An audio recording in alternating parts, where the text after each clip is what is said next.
Seeing you last.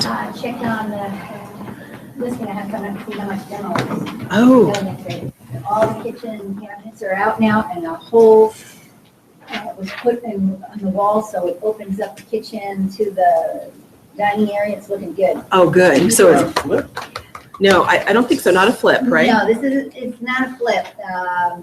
Start a house for somebody, Oh, but his dad's it doing all says the on work. here that the bulb is about to die. Did you notice? I just saw that. You just saw that, And okay. then you're gonna listen And I to stuff. apologize, I just remembered. And then I need to make sure that the That's pretty speakers will cool. work. I know. Okay, thank Basically, you. they'll be out of your way and the house will be primo and. I know, price it right and sell it immediately. Okay, so awesome, you checked on demo, you're just getting ready to list a house. So Yeah, what's- It's not ready yet because, I mean, then they're ripping up the floors, they're going to paint.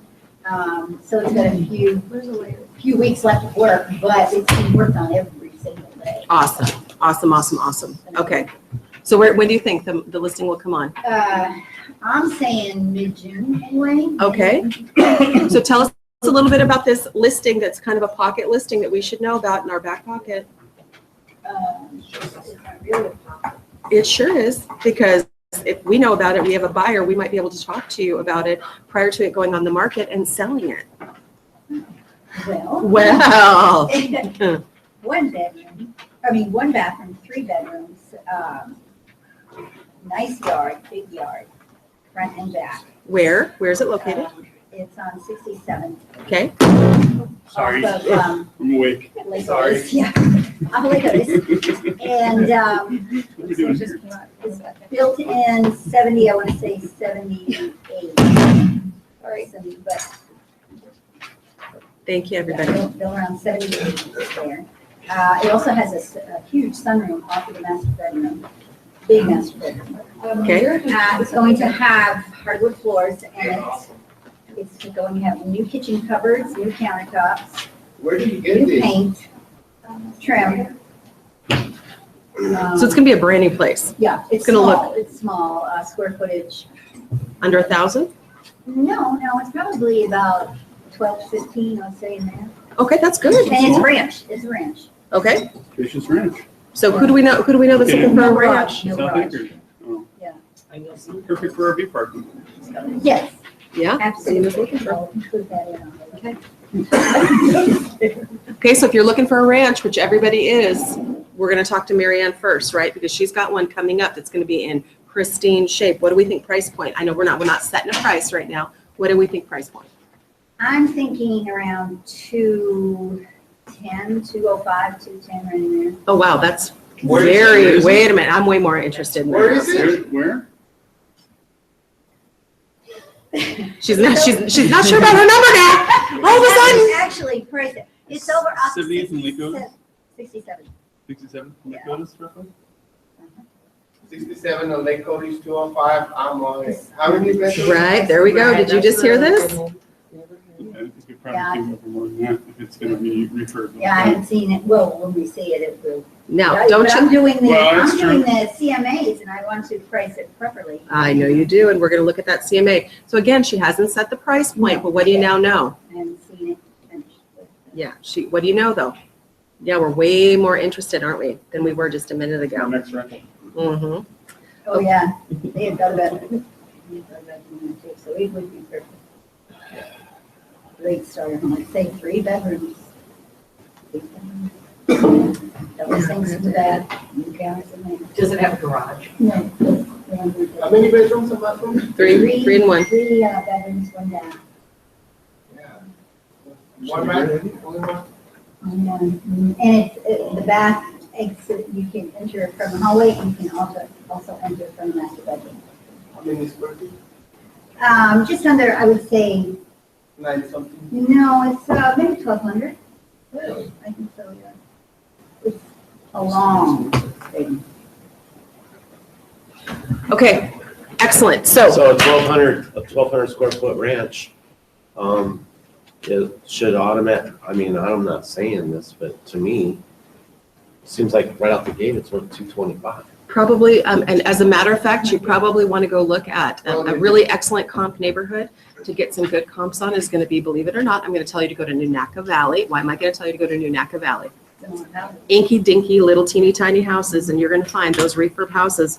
I think one of them was just, I looked on the hot sheet, was on there for like 240 with no garage and a 5,000 square foot lot. You know, I think you could probably pull the price where And you are. exactly, correct. There, thank you very much. You and I both knew exactly where I was going. School district. If you can get 240 in Nunaca Valley, which is in the east side of town, not considered an upscale neighborhood, and you're in Lake Otis and 67th, that is considerably a better pull for a neighborhood. You might be able to get more. So when I have one of those houses, one of those inky dinky little teeny tiny ranch houses, the very first place I check, believe it or not, is Nunaca Valley. Okay, because Nunaca Valley sets the price point for small ranches. Does that make sense? They're tiny, that's what I'm saying. So it sets the price point. That's what I needed you to get from that. Okay, Because if they can get 240 for a 700 square foot ranch with no garage, then what could I get in the south side of town? right. Because those people out there will trick those little teeny tiny houses out.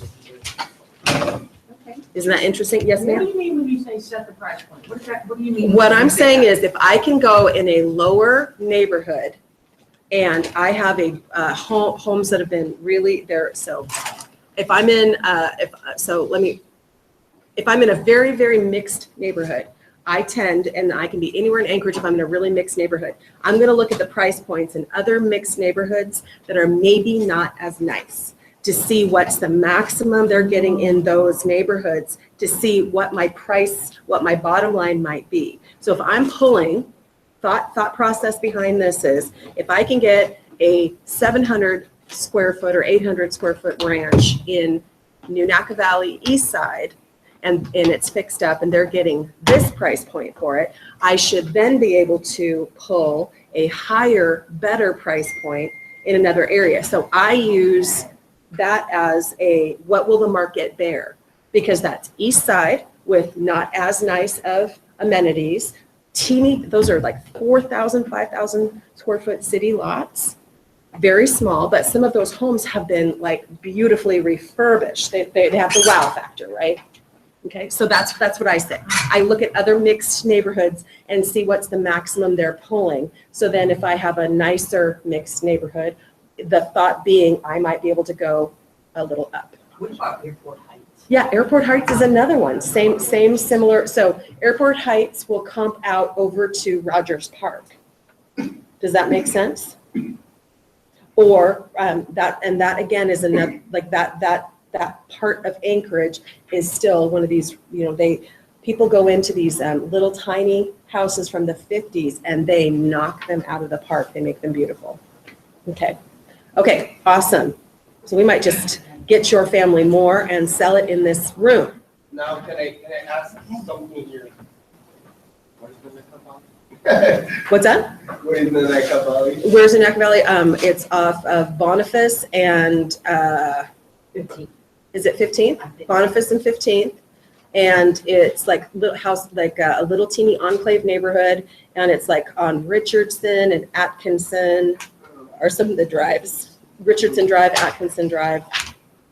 These were houses that were originally, Oh, I think I know what you're But talking across about. from West Regional Hospital there is Yeah. You're right. across the street from them. No, that is. no, that's DeBar. Yeah, No, it's the bar. that's not It where they doesn't go are. that far to Nunaca No, Valley? that's Airport Heights. Across from Regional Hospital is Airport Heights. Okay, Nunaca Valley is off of Boniface and 15th. So by cars, there's a McDonald's, there used to be a big Blockbuster. That's Yeah, right. and see, What? it becomes 15. Yeah. So I Mhm. Go back. Boniface and DeBar. It's probably DeBar. Is it DeBar? Yeah. Boniface and DeBar? Yeah. I'm always thinking DeBar. Go east, and you saw it. But some of the Gotcha. houses are, I recently studied that market because, some of the houses are going for really cheap though. Some of them are, but some of them are going for a very high price point. I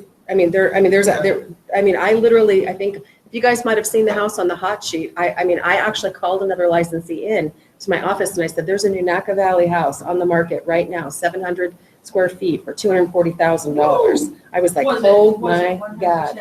It was it looked gorgeous. But even so, that is crazy. I mean, for price, that's But crazy. Would be Yeah, I crazy think to pick that's that up, forward, though. right. You know what? Here's the deal. It's a ranch. Yeah. If it's very nicely done, there are other comping ranches to that. You can go over to. No, it did not. That's what I'm telling you. So when I saw it, my mouth was hanging open. I called another licensee in the office and said, oh my God, look at this. I mean, that was a shocker to me. Some of the older licensees will use the terminology set the market. Mm-hmm. And I just found that fascinating ever since I was told that. I mean, it's kind of a way to set the market Mhm. in New Napa Valley. Mm-hmm. Yeah, well, there's a couple of neighborhoods that you can use as, testers. Like there's some condominium complexes you can use as testers. There's some neighborhoods that have just very, very solid sales. So, okay, if I were to talk to you about Turnagain, does everyone know where Turnagain Yes, is? there you go. Okay, so in Turnagain, they're still getting $500,000 for these crappy little houses. And now what people are starting to do is pull them down and go up. Okay, so you're in a really nice neighborhood when somebody's willing not only to pay your outrageous price point for your little cracker box house, but I'm going to destroy it and pull it down and do a nice upscale. Even though your comps in that neighborhood Correct. aren't even close to you, Correct. we aren't going anywhere. We love Turkey. Exactly. We want to be in this neighborhood. So Turnagain is a neighborhood that you can check out. Now, I can't use Turnagain comps in any other area other than Turnagain, but I can see that Turnagain will set its own price point. Does that make sense? Okay, because you have to know that these little enclave neighborhoods. And another one would be, I just said it, not Airport Heights, but Rogers Park. Okay, Rogers Park this is an old neighborhood that's got like alleys in the back, but it's so popular and so many people will buy homes, refurb, fix them up, do all kinds of work to them, and they sell for what you would consider to be way more than a similar house in another neighborhood would sell for. Here's one of Rockies Park that just came out. What does it But say? it's 230. It's What's the square footage? 1,800. 3-bedroom. In Rogers Park? Garage, 2-car garage. Is it a HUD? 230. Is it a HUD? No. No. That does not seem right. Cash rehab other. Yeah, okay, so there you go. As Yeah, is. there you And go. how about, I call it Westchester Lagoon area. What do Yeah. you call that? Do you call it Westchester? Mhm. Another one of its own That's little, right, that's right. old ones, brand new. That is So correct. that's one that has several of those lots of work. That's right. That's setting the Lunch lunch. Park, Westchester, turning it into their own little niches. Yep, and you have to know what those are. And you can't go out of market on those. Does that make sense to you? You can't take those prices and say, oh, well, if Rogers Park's pulling this and I'm in, like my neighborhood, And Eagle River same. Eagle River, that's My the exact client same. who was, who's friendly and conversant, oh no, this is what you can get. I was certain she was confident on these Anchorage properties. Not just Eagle River. Oh, Eagle River needs to come in Eagle River. Oh, yeah, you cannot come into Anchorage. You cannot come into Anchorage, not at all. Okay, so we left off on section 9, which is the physical inspection of property. And Megan, I asked you what you did in real estate since I saw you last. Did I ask you, my friend, what did you do in real estate since I've seen you last? You didn't ask me. Oh, Megan, what have you done? What have you done? I am going to be doing 2 open houses this weekend. Excellent, good job. 2 different open houses. And then I've started writing all my clients I've closed on to tell them that I moved over to Jack Excellent, White to good send job. my new cards that I received last week. Excellent. And then I think that's it right now. Okay, 2 open houses, good. I Okay, went on tour yesterday. excellent, good job, good job, good job. Did you guys see Phil's little Shermer? Yeah, What'd you think? it looked nice. It was staged very nicely. It Was- wasn't staged because they live in it. It They- looked good, it looked good. What do you think of the price? I think it's fine. 305. I totally hope that house sells for 305. I'm so excited. I was eating there for a while. Nailed it on the price. And I haven't seen it, but it's 1,200 square feet. It's 1,200 square feet. Not a ranch. It's not a ranch. It's not a ranch, right? We're talking about your listing. Yesterday. We're talking about your listing. Yeah, I think it's super cute. What kind of It has feedback? its own personality. Good feedback. So I mean, in general, I mean, it was tidy, clean. I mean, really, to me, the best feedback, and of everybody's feedback, was Kathy Johnson saying, "I like it." Nice. Oh, That's wow. a big deal. Yeah. That's high standards. Yeah. Yeah. So if she likes it, I'm good. Okay, so we did something yesterday. Let's tell everybody what we did yesterday. We did a little listing appointment. Okay, so Mr. Happy Barnes gets a big thumbs up because he actually did the listing appointment with me remember, you guys all owe me a CMA on my home, and you owe me a listing appointment, right? That's right. I only have one student so far who's done it. And that was Mr. Barnes. That would be Mr. Mr. Barnes. Barnes, where are you I getting know. all these clients? I know, Seriously. Just Yeah. snap my finger. I know, right? He shakes You're not trees. getting floor calls, so. Yeah. That's your community? Is that? Yeah, friends can. Yeah. Yeah. Yeah, awesome. Yeah. So. Okay, so how was the listing appointment? Let's talk to him about how the listing appointment went. I think went pretty well. I mean, it was like kind of discussion. I mean, Sure. I just really asked a lot of questions about just my presentation in general. I know there's certain things like I do. I tend to, wax long-winded about something and maybe get off point. I don't know. No. So just as far as I know, right, exactly. But so just as far as like communicating with a potential client to a fault. Right, yeah. It's like I'm just like it's all coming in at the same time. That's the problem. Like Yeah. it's entering and the exits are blocked. Like, I'm just trying to give you all this information that's in my head right now. You're so genuine. Yeah. Which is wonderful. Yeah. Thanks. Yeah, for sure. So, how did it feel to you? And what did you get out of it? Pretty good. Now I got a lot of great things out of it. A lot of things to think about. Yeah, I mean, yeah, you pointed out some things that I should do. Could do. Okay, so I'm a person who reads documents that are in front of me. So I'll read, so if you guys give me documents, I'm gonna read them, right? Because I can't help it. My mind just starts to do stuff. And so if I find something, I'm gonna show you, okay, this is gonna be a big deal to me if I see something like this.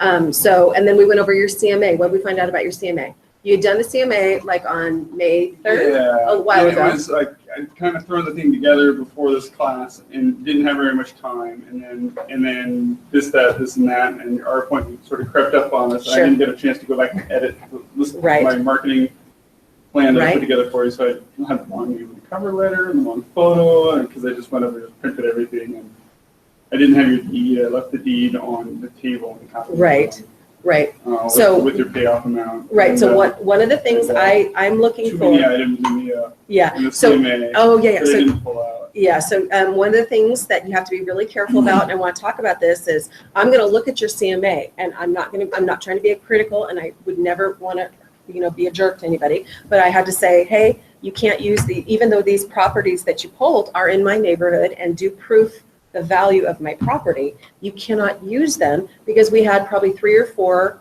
townhomes. Yeah. Townhomes. Townhomes and Yeah. was that VA, not the HUD home. Yeah, we had one It's HUD thrown home that out has to get just 'cause it was tossed out So too it's low. not a bunch of outliers. Yeah, and then when you have when you pull up your maps, guys, and you see you have a big cluster and then you've got 4 or 5 houses that are out here, really look at your CMA and see if you can't knock those ones on the map out that aren't clustered appropriately. Does that make sense to you? So if you're in a pretty homogeneous neighborhood, and you guys should be showing a map, so it should show, remember on your map, it should show proposed property and then where all of the other pending, sold, and actives are. If you get too many outliers, is what we're calling those, you need to get those off, even if they're within a mile, unless they're basically your carbon copy. Does that make sense? I mean, if they're the carbon copy house, keep them on, they're legit. If they're over a mile away, they're not legit. And or if you have enough active, pending, and closed, and I think you had I want to say, I could be wrong, yet either 16 or 17. So losing, 17. yeah, I think losing 4 outliers will not statistically matter to your CMA. Does that make sense? So I don't have to have 50 properties or 20 properties on my CMA. I have to have enough to prove my point, but not too many to be superfluous. And that's just depends on the property, on the neighborhood, on what's available, because sometimes you have a CMA with, bless you, with 3 properties because it's a condo, right? And you only have the 3. And it is what it is. Sometimes you're in a neighborhood that turns a lot and you've got plenty of listings to approve. The other thing that I knocked off is it pulled up a listing from 2014. Oh, yeah. You cannot use a listing from 2014. Okay? I know better. I know you do. That's okay. That's okay. But when you guys are in a hurry, I need you to realize, and time kills, doesn't it? If I'm in a hurry and I've got to go to this presentation and I haven't looked at it, remember, somebody with an eye for detail is going to see that and think to themselves, huh? Or you're going to be sitting there going, oh crap, right? So just be careful, just look at them. And if you want me to view your CMAs before you send them, I'm absolutely happy to do so. If you want me to help you, there's 50 different ways to come up with CMAs, guys. There's people who just do map searches. I try and get them, I go from big to small. That's how I've always done it. And I add things in and I knock things out. And I first start with, I showed Phil, I start with the statistical CMA first. Okay, that's your 3rd CMA over that almost nobody does. I know, you did that one first. I do that one first. Because it's your biggest why? Yeah, because it gives me a big band. Does that make sense? It gives me just like, I look at like stats. It's a snapshot. And then I think, okay, I got my tax value right here. I've got this little snapshot of the listings I just pulled. What do I think? Am I somewhere around here, or do I need to do some more research, or, I never played with this statistical. Yeah, you never have? No. Okay, do you guys know what I'm talking about? So I know the button, but I haven't played with it. So what happens with the statistical, it takes everything in a grid, right?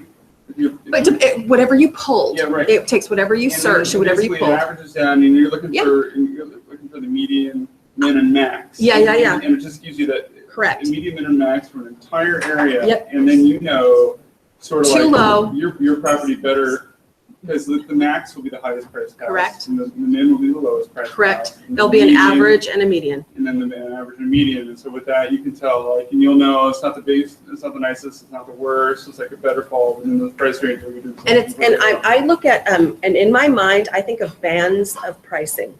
I think of pricing bands. Yeah. I don't think of a house being $325. I think of a house being between $320 and $330. Does that make sense? I don't think of it as, I don't get locked in on a price. I think of a range Yeah. or a value range where I think a property could fit. And then based on timing, based on motivation, based on clearing someone's proceeds, then let's talk about that. And then obviously looking at the home and saying, okay, is this home going to pull this value? Does it have enough of the factor?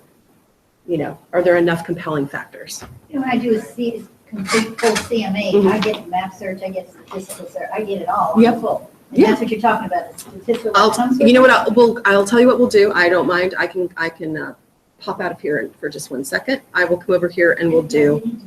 Sure. So full search, and we're going to do that again. It's going to be on my house, okay? Because it's really easy. So I'm going to go, and of course I do residential, active, pending, and closed, right? And I'm in area 15, so I only want to look at area 15.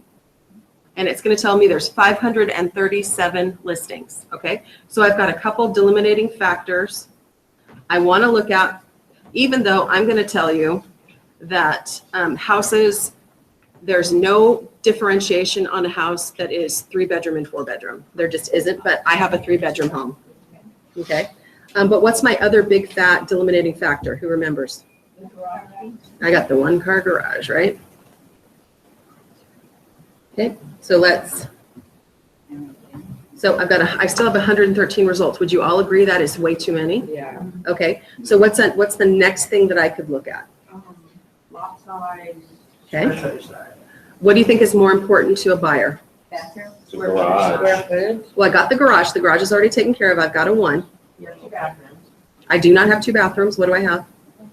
1.5. That's right. Okay. But you would still put in 1 to 2, wouldn't you? I think what I'm gonna do is I'm gonna focus on the square footage of the house. Does that sound? I Fair. usually just, that's how I narrow them down real quick is with the square footage. And I'm gonna say between, how about, 200.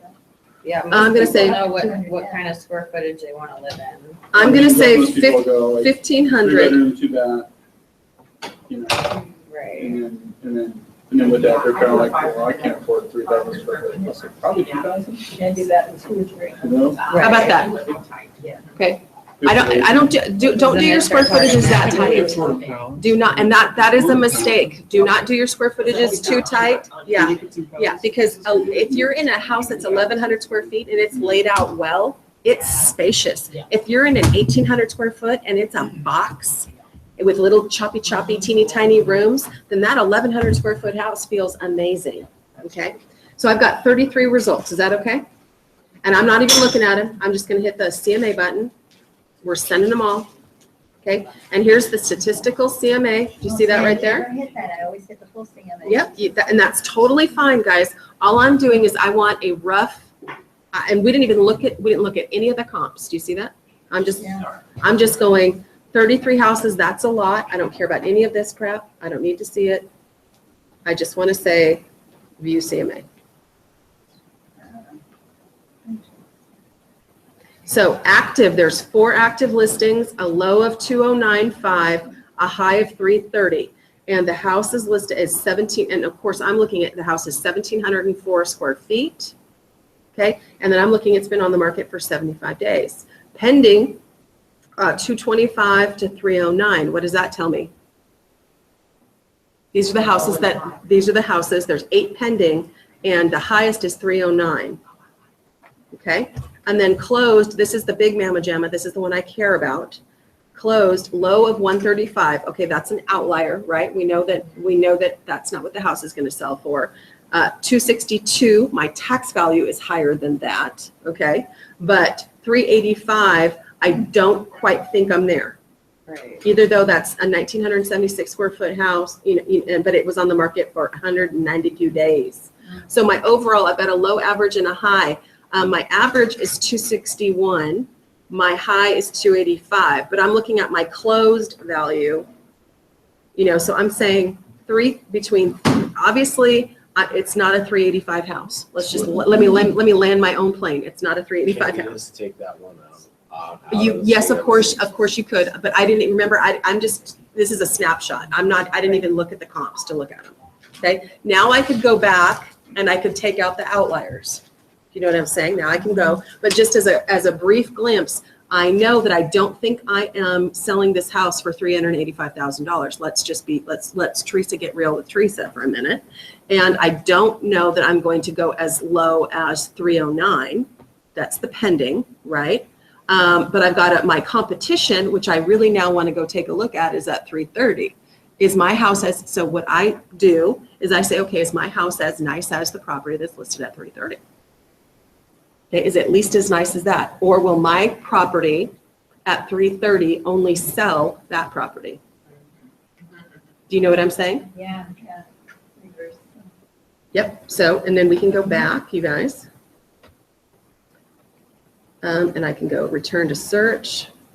And let's go look at, now we've got the search results. I can just go, here's my list, right? And by price, you can sort ascending or descending.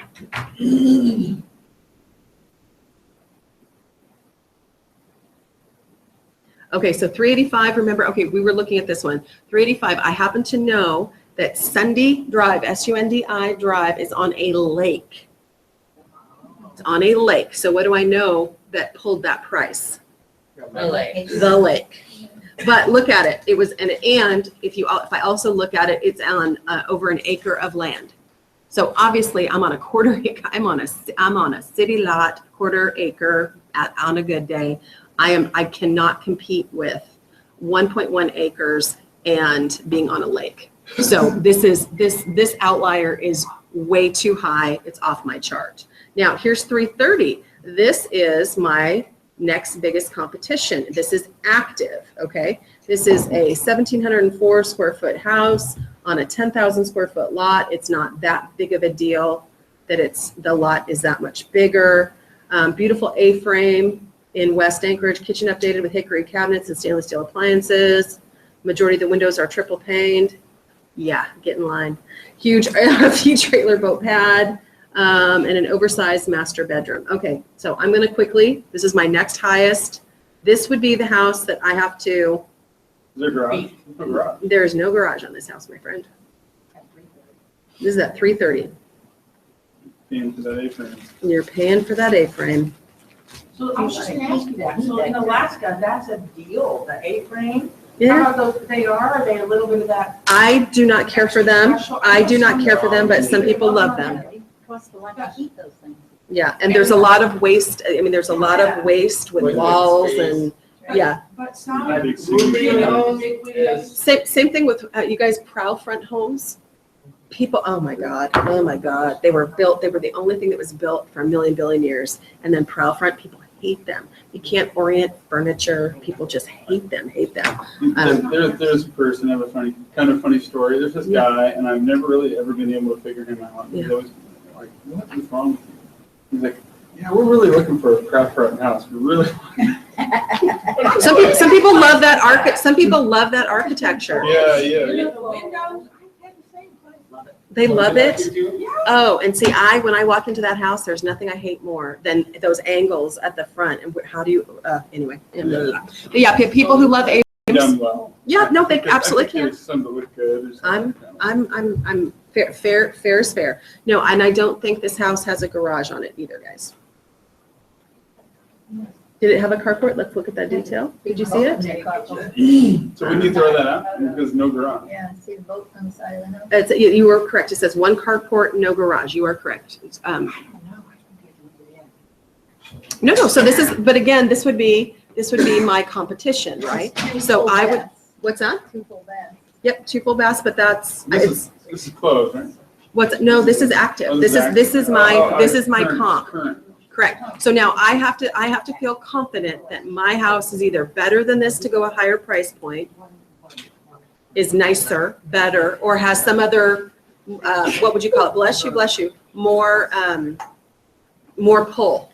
It So, seems like this is a little bit of an apples and oranges kind of thing. but it is, The but, folks attracted to this may or may not be. but look at the roof line though. Look at the roof line. I have the same roof line.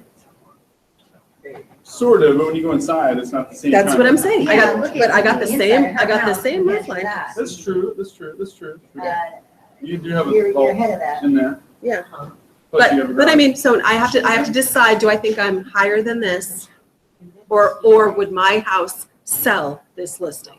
I think this is, how big is the lot on that? 10,000, I think this is a little overpriced, maybe. maybe. People are paying for the A-frame on this. Yeah, but you know You can buy what? it. But how about, am I happy that this is my competition? Yes. Yes, I am. Garage. That's right. That's right. That's right. Thesis that this house is gonna sell all the rest of it. This house now will sell my house. Yeah. Mhm. See what I'm saying? Unless they want that apron. That's correct. Or if they want to be down this particular street, Airguard Drive, that's a whole nother little, it's a little enclave. But anyway, so that's how I do it.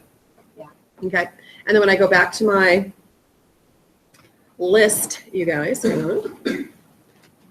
there's my statistical, there's my list, and I go back.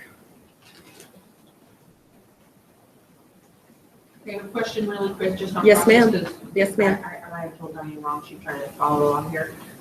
First you put in your parameters, you did your 15, you did your square footage of your garage, and then you hit CMA?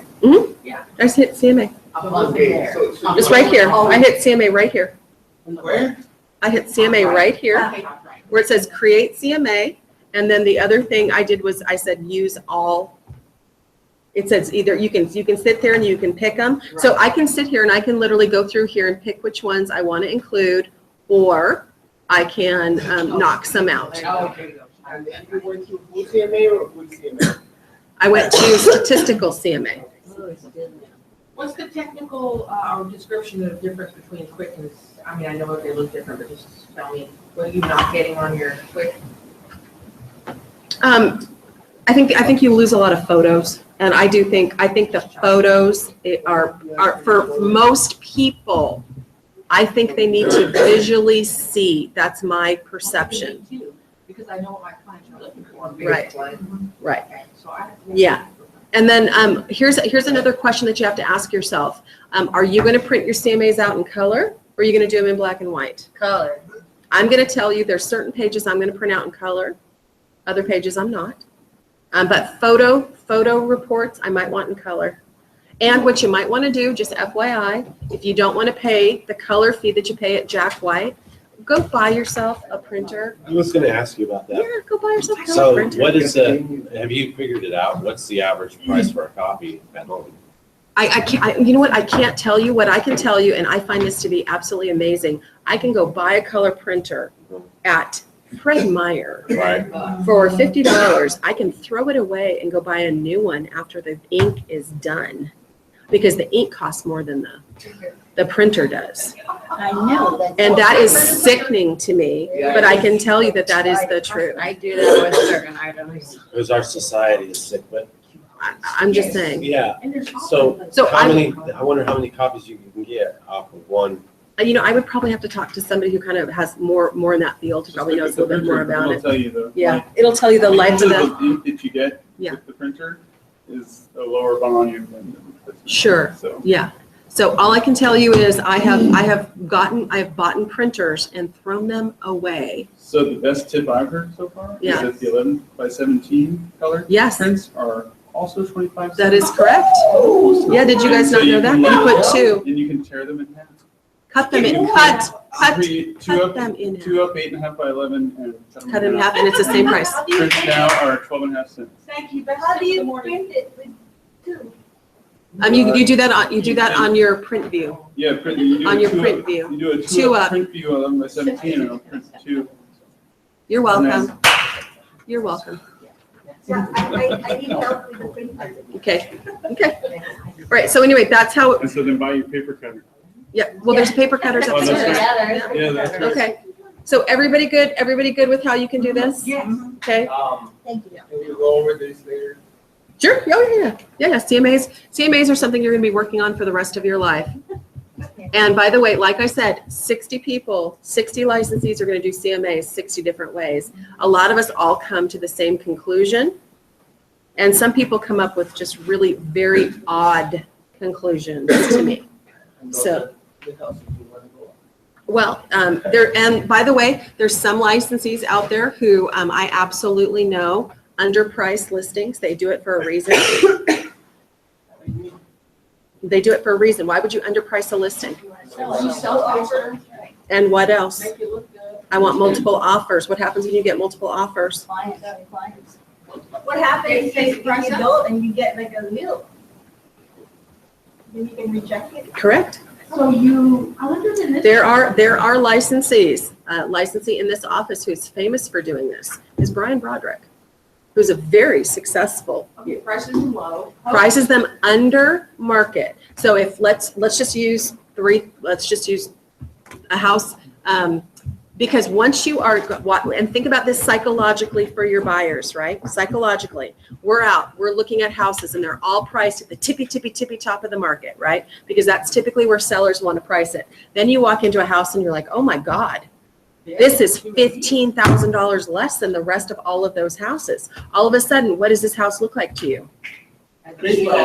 A Christmas. It looks like your birthday present. It looks like a tiara. It looks like a unicorn with rainbows and glitter.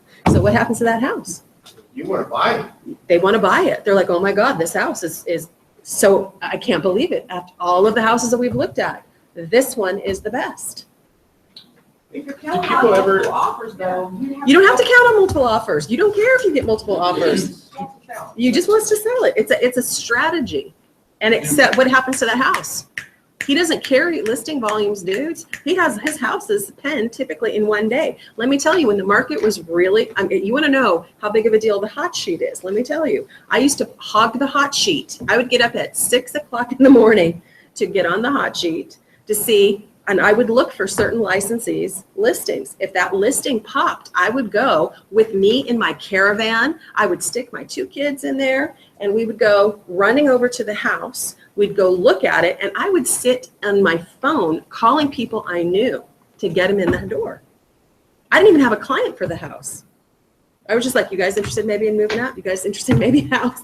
This house is amazing, and it's in a great price. I just was thinking about you. You remember, one of the things I always tell you is when you walk into a house, ask yourself, do I know anybody who wants to buy this house? That is interesting. And when somebody's name pops in your head, pick up the phone and call them. Is that okay though? Because you see, a lot of times I run into this and I look at a property and I'm like, man, this house be perfect for this person or for that person. Call them. But I feel like, well, maybe it's not my place. Maybe. Is there anything wrong with saying, oh my gosh, It made me think of you. yeah, Zena, I'm just calling you up. I haven't spoken to you in a while. I just want you to know I'm standing in this house and I don't know why. I just thought of you. Really? How come? Yeah, I can't even tell you. This just like looks like you. It talks like you. It feels like you. It's you, Zena. Do you think you guys want to come over and take a look at this? Absolutely. Done. What? Did I hurt anybody's feelings? No. And what if you were going to be like, yeah, Teresa, we're not in the market. You know, this is not a good time. Oh, okay. Well, I was just thinking about you. Just something about this just screamed Zena. They probably won't forget that you did that, Yeah. which means you're more in the frontal part of their brain for Yeah. anything in that Yeah. real estate. Nothing wrong with that, my friend. Okay, what's in my head is if you price it below market, and then for our market right now, you did get multiple offers, but then this person made an offer below your below market price. Then what can your seller do? Counter or reject. Okay. Counter or reject. Or if they pay that full price, asking full price, they pay it, but then they're asking for all of this, that means it's already a minus for your seller. How do you deal with that? Yeah. What you tell the seller what your strategy is, and you let them know. This is a pricing strategy, and here's what can happen. Okay, as with any listing, if you overprice it, you typically get lowball offers with closing costs.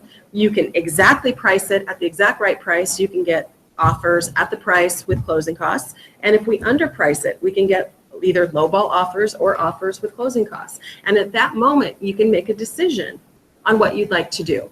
And we can always, are we not capable of countering offers? No problem. We can always counter an offer. You know, and what happens when you do get a feeding frenzy at a house?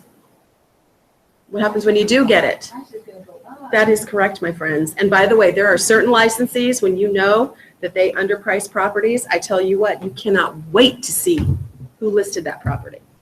Okay, and there probably are a couple other licensees who are using that as a strategy. You might want to find out who they are. You might want to know who they are. It's a great strategy, and it sells a lot of houses. Okay. You gotta talk your clients into that. And by the way, some people really dig that. You know, they're looking for, if you've got the right person who's like, I'm ready for a fast sale. Yeah. The other property that is absolutely prime for that is a vacant property. Why?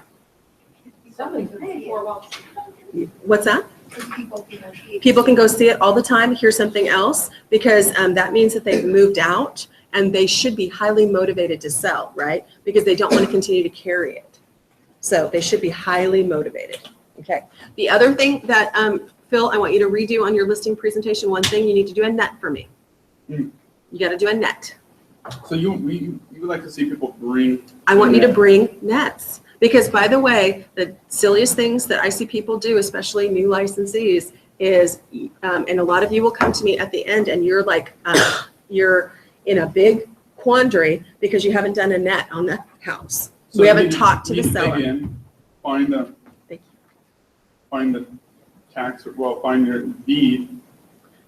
You Get can the do it net that way. You can do paid. it. You can do it one of two ways, and I'm okay with you doing it either way. One of two ways is the net, just the seller's costs minus what you believe the house will sell for, and you can say to the person, I don't know what you owe on your home. So you have to subtract that. So we would need you. I would need you to tell me what you owe so that we could figure out what you should expect as your proceeds.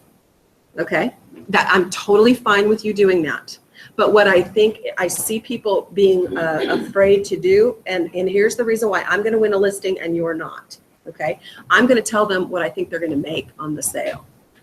And you can do all of this without an AREC yet, right? No. You cannot be talking numbers with someone or doing a listing presentation with them without having an AREC, because you have moved beyond specific assistance at this point. But if you, okay. Sorry. So when do you put, you're listing, right, and we're coming to you. So before I go to my listing appointment, what am I doing? I'm sending them an AREC, right? Yes. Do you really, and you're probably going to slap me, but do you really have to have them send an AREC? Because a listing presentation is a proposal for services. It's not providing specific assistance. You are proposal. you better go back and read what specific assistance says. You are starting to deal with financial information on a person's home. You are in specific assistance. You are moving I guess into by the time representation. You're doing a marketing presentation and you dug into the tax records and you're learning about their personal life a little bit. So You've blown past specific assistance. What about a CMA? Okay. What about a CMA? Why not you guys just send them an AREC? Just make it just your practice. Remember what I said, have one on your phone and send it to people. So like when I offer people free CMA. Yes.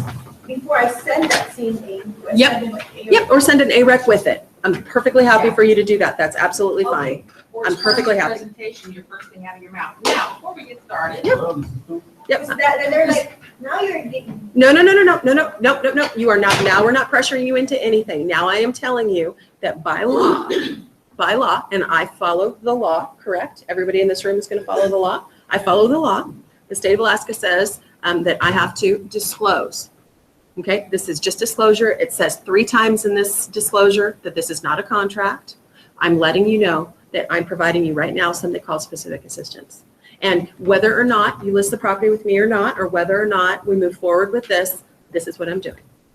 It's consumer protection. Yeah, and it is to protect you as a consumer. It's for their benefit. Yep. And then when you move forward, you change it to. You can add representation. If they decide to list the property with you, what can you easily do?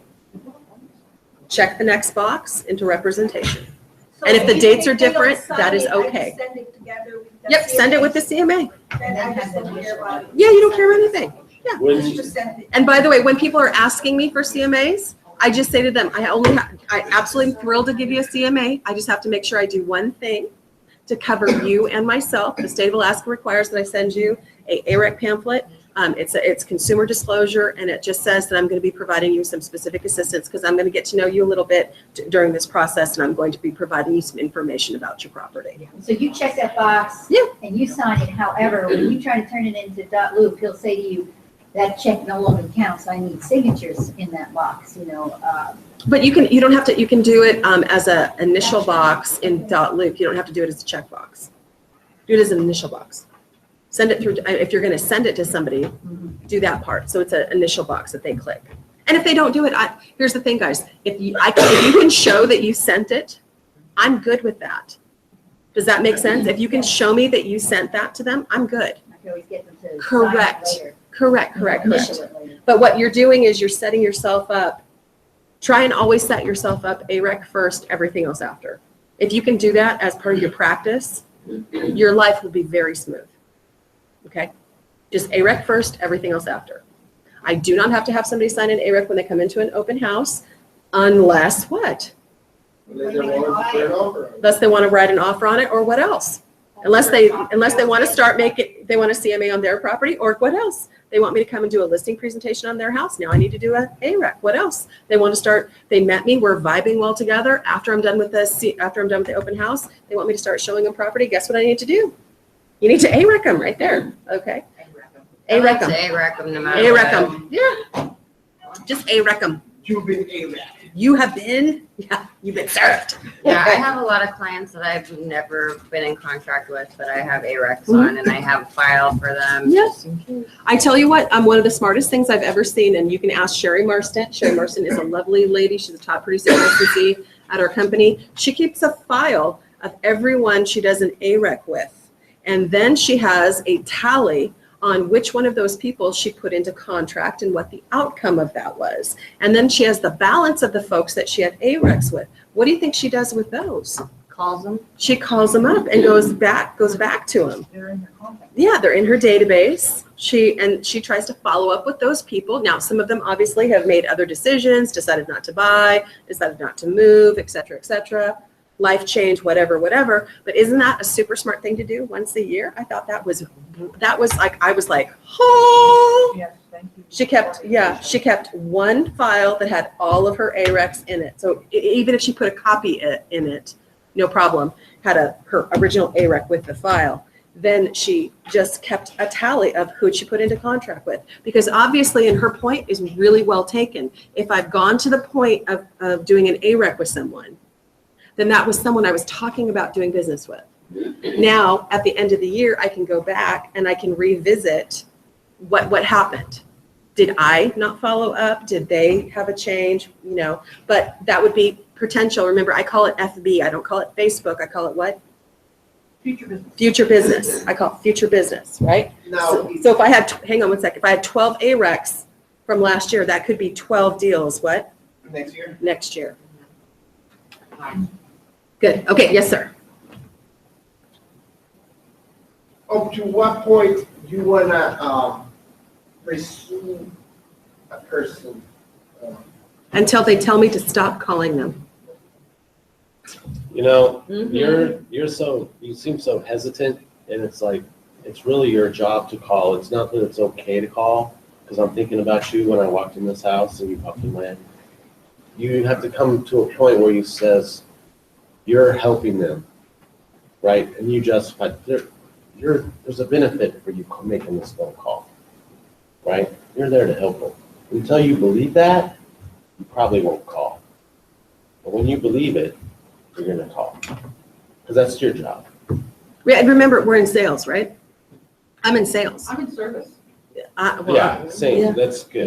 Yeah, Cause I can really wrap my Right. heart around. You are, sir. yeah, I like that. I like that. I do. See, but I have to tell myself I'm actually a salesperson. I can't. Really, that's really interesting. No, when my business really changed is when I actually understood that I was in sales. I get what you're saying, and I really do understand that. But when I really started to make a living at this, is I said to myself, "You are a professional salesperson." And- I might switch Not to everybody that. loves you. Yeah, well, and that's okay, and that's okay. And I certainly believe absolutely in what you believe in having a heart for people and serving them 100%. I couldn't do this business if there wasn't that part of it. But when I started getting serious about the fact that I was in sales, then I really started to take a look at my marketing. I really started to take a look at my proposals. I really started putting time, energy, and effort into doing a better job at what I was doing. I can totally see that, and that's why I said that's how I'll start. It'll Sure. be interesting to see. Yeah, it'll years be. down the road. Yeah, how do you why. feel? Or how do you feel now? Yeah, And I do, and I take that to heart, because I've got a lot of people who say to me, Teresa, I'm not a salesperson. I am not a salesperson. I don't associate being in sales with being negative or derogatory. I don't associate it that way. So that's a big leap. And if you do think of salespeople as negative or derogatory, I understand where you're coming from. Okay. All right. What have you done in real estate since I've seen you last? We're back to this. Yeah. That's why I started I was laughing. back over at 79th yesterday, Okay. How's that going? hopefully for the last time. Okay.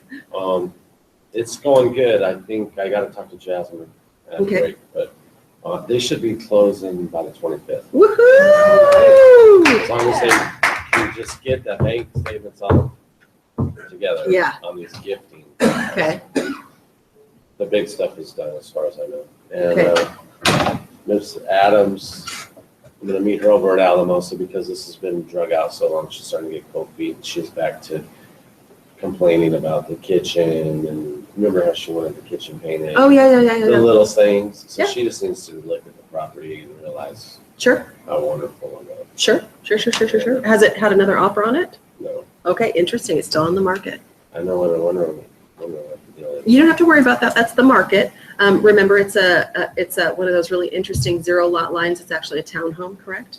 So that just might not, first of all, might not be getting into people's search criteria. And remember, a lot of people can't afford dues. So it might knock a lot of people out of that price point. Yeah. Okay?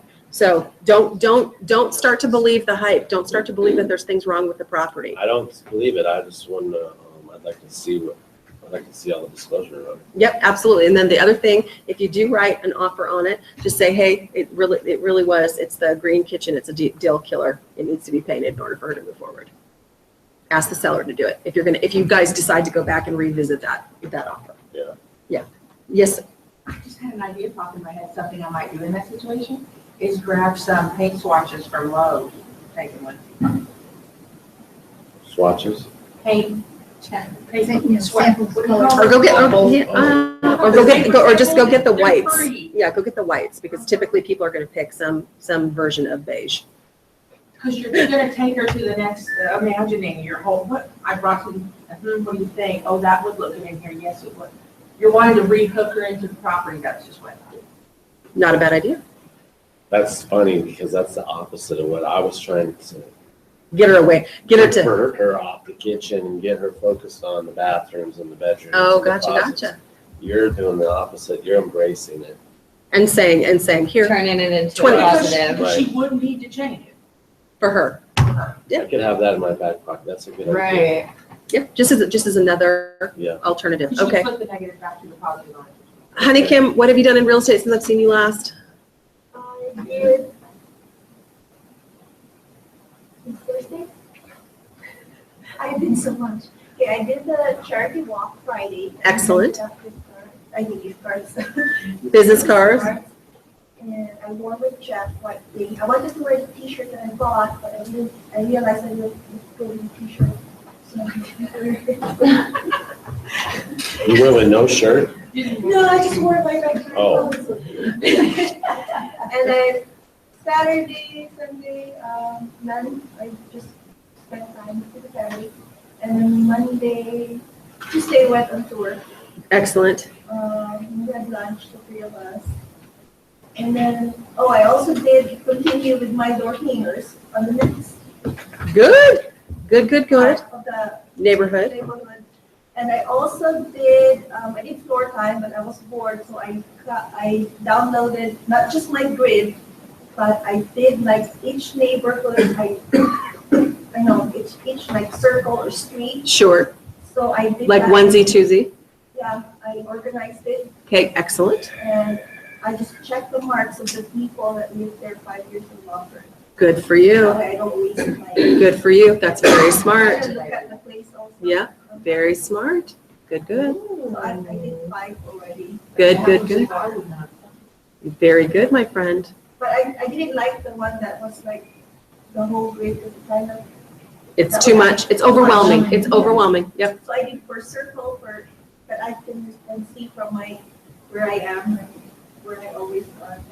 And then I just see what the names are. Excellent. Good job. Okay, Abraham, what have you done in real estate since I've seen you last? I went on a tour Excellent. on. Okay, not too bad. Zena, how about yourself? Open house for Saturday. Oh, good. Good. Okay, are you changing it up? Are you doing a different one? Yeah. Excellent. Why do I tell you sometimes to change it up? Unless you get a great one where you're getting lots and lots of traffic, then you want to try and stay in it. Okay, but if you do one and you don't have traffic, what do I want you to immediately do? Move on. Move on, get to a next one, okay? And I'm gonna have to sell it before Megan shows up. Okay. Are you doing it on Sunday? I'm doing it. Okay. Okay. But I'm doing an open house. Excellent. Okay. Zena, how about yourself? Dillingham. Let's talk Dillingham. Wow. Let's talk about having a listing in a remote area.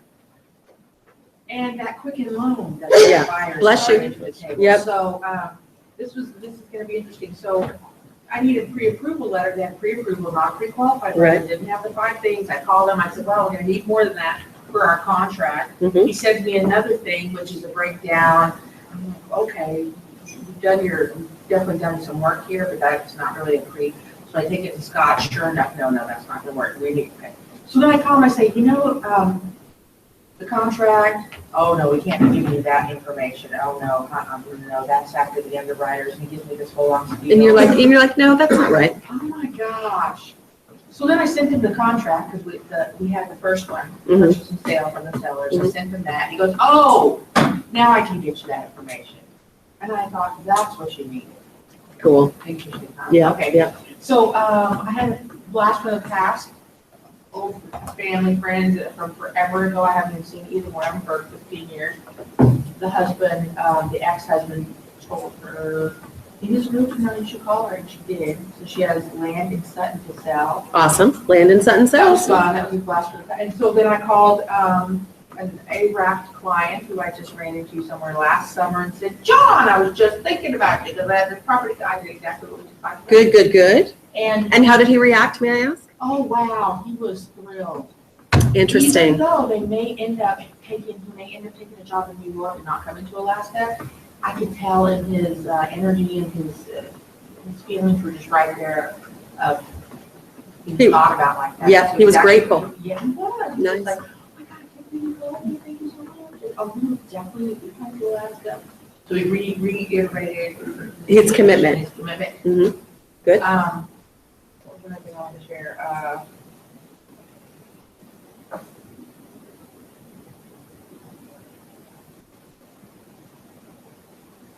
The house, the listing in Eagle River with the lady who's getting back surgery was moving like the slow molasses. Yes. So we decided, let's just get the best pictures we can and go. Yeah. That's barely happening. So yesterday I texted her, I said, how about I just pop over and I'll shoot some exterior pictures today before it rains. Okay, so I go over and try to get some best shots of just some exterior pictures. And are you sitting there going like this? It's really like, oh my golly. Okay. But you know what? Let's baby step this woman out the damn door. Okay. Okay. Diane, anything to share? What have you Went done? to the sales meeting. Excellent. Scott's just got back from DC. Yep. So he had a lot of information about NAR. Oh, is he all excited about that? Yes, and then he Yeah. always has education as part Yes. of the meeting, and he talked about a legal case in Oregon. Oh, interesting. So, and That's making case law. yeah, it was case law, it was about a licensee that got sued by the family of a client that passed away, and she had her involved in a 1031. Oh, And interesting. then the client ended up with dementia, and so the family felt like. The licensee might have been taking advantage. But the licensee prevailed, and they found out no change. Yay. So he's real good about reading. Yeah, I think that is awesome. Yeah. Okay, everybody, I'm gonna give you a 10-minute break and then we're gonna jump back and we're gonna dive deep into this. And then we're gonna watch The Big Short. Oh. Movie day? Movie day. This is real estate movie. So good. That's gonna be my homework. Is this your Oh, stupid. Really? You're like, of course you can watch it later, James. Watch it whenever you want. You don't have to. It's really, really good. You know what I mean, Yeah, though. I do. It's really, really good. It's hilarious. You guys are gonna be like, what was going on? I got a couple key favorite things in the world in this movie. And I'm gonna tell you. Seeds is the new currency. That hit me really, really hard. And that Michael Burry is now interested in water. I was like, oh snap. Like the one line, just say, I like your shirt, let me know when you make that. I know. I'm like, oh yeah. I know. Love that. I love what's his name? I don't even know what this guy's name is. Oh, Ryan Gosling. No, Ryan Gosling. I love him. I love him So, like, in this Jerry curl. I know. Oh my God, I was dying. He's just so just like whatever. Right. Oh, like Steve Carell's character. Oh, I Like, know. I don't care. I just don't care. I know. Like you Get out of my cab. My cab. My cab. like yeah, that scene where you go, they're like, like, I guess SEC people are there. Yeah. No, it's like the auditors from Yeah. the office, or Yeah. like, you're spending too much money, and it's like, He's like, tell them to go. yeah, It's like, and he walks in, it's Just- like, yeah, you just want to tell you that he's a good fucking, yeah, fuck yeah, yeah. get the fuck out of my. I love that. Or when he starts talking to her, oh, I hear you're starting to start a family, and she's like, yeah, and he's like, okay. You know, he's like, my wife tells me I have to talk to people. Or my other favorite, excuse me, 0. No, he really did that, and then he got up, got to take this call. It's one of the best movies in a long time. It's I like know, oh my God. Flat ass, just I like was dying, perfect. dying, Funny. dying. I really like that shirt. Did they make that for me?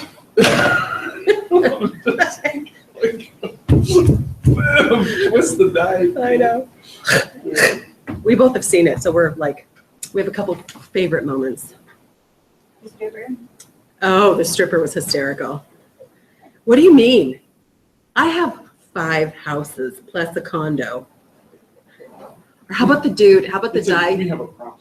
How about the guy with the Asian guy that was just sitting there like talking about the tranche squared? Yeah, Like because the one guy he's like the important guy at the bank. He's Yeah. like, I'm making a crap load of money. He's Yeah. like, you don't even understand what you're doing. You're right. Yeah. Like, we have a problem. Buy everything that guy has. All this is like, you can have so much fun doing due diligence. Right, best day ever. I agree. Best day. Oh, best tea ever. Tea. Oh, I was gonna say best day ever. It's like yes, it is. Movie day. Have real day. I'm gonna get myself one of those little charge packs. Oh, yes, you do. I love it. It saves my life. My phone's always dying because I never charge it. Where did you get that? I will have to ask my boyfriend. Okay. He gave it to me. Okay. I'm not sure where he got it, but it's called. 2 spots. Rise. It's really cold. Yes. I was. It's awesome. I mean, I can charge my I was trying iPhone to. Plus Fire. twice. Oh, really? Yeah. And And if you don't use it, if you charge all the way up and leave it in your purse or next to your bag or something, sorry. If you leave it in your bag, In my purse. it will stay charged. So hold the charge. for me. It will stay charged. I'm just gonna have to get a purse. You know, if a man, it's not a purse for a man, it's a clutch. It's a must. A merce. Okay, This is so like, let's blow through this, shall we? real estate doesn't give me an excuse to carry a purse. That's just all. It's like a duffel bag. It's sad. This isn't even, I hate carrying purses. This is Okay. literally my duffel bag. Everybody ready? Red eye. But you know. Okay, we're gonna blow through the rest of the contract, okay? So we're talking about, we were at the right and duty of inspection. Remember, we're saying that the right and duty of inspection, we should be on page 4. I've got plenty of contracts if anybody needs one. This is your go, no go for launch, right? This is why we don't order things for the property. We don't spend a bunch of money until we know for listing licensees. So what's your dance step when you're a listing licensee? Once you get an offer, the most important thing that you're waiting for, right, is for the buyer to go ahead and schedule the home inspection. Get that complete, and you're waiting for that home inspection report. Okay, So we're now, doing 9. what's that? We're doing 9. We're doing section 9. So this is on page 4 of 9, right? This, you need to know, if there is one section of this contract, you need to know probably by heart. This is probably the most critical section of the contract, okay? Because I want you to know, when I originally started selling real estate in the year 2000, okay, there were no such thing as home inspections. You walked into a house, you made an offer on that house, okay? Before 2000? No such thing as home inspections. Oh my God, this is so recent. Yeah, Unbelievable. yeah. I got licensed in 1999. It started selling in 2000. Wait a minute. Nope, I'm lying. I'm so sorry I'm lying to You you. got a license in like 1991. 1899. Oh. Hey, easy, Skippy. Okay. I bite. Okay. No, I'm just saying, I- it's a little earlier yeah, than that. 19. I'm wasn't it? sorry, 1990, 91. I got licensed in 1991. Thank you. There were no home inspections done on properties.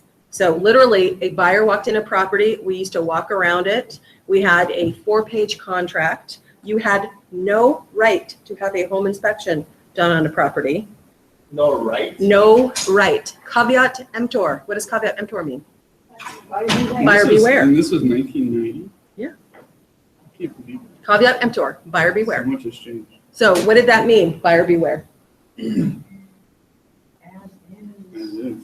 Yeah, you're buying the Found house. problems. Yeah, there you go, you're buying the problems. So what happened when people started buying problems? And they started buying problems they really thought that they should have been told about, because sellers, by the way, sellers knew.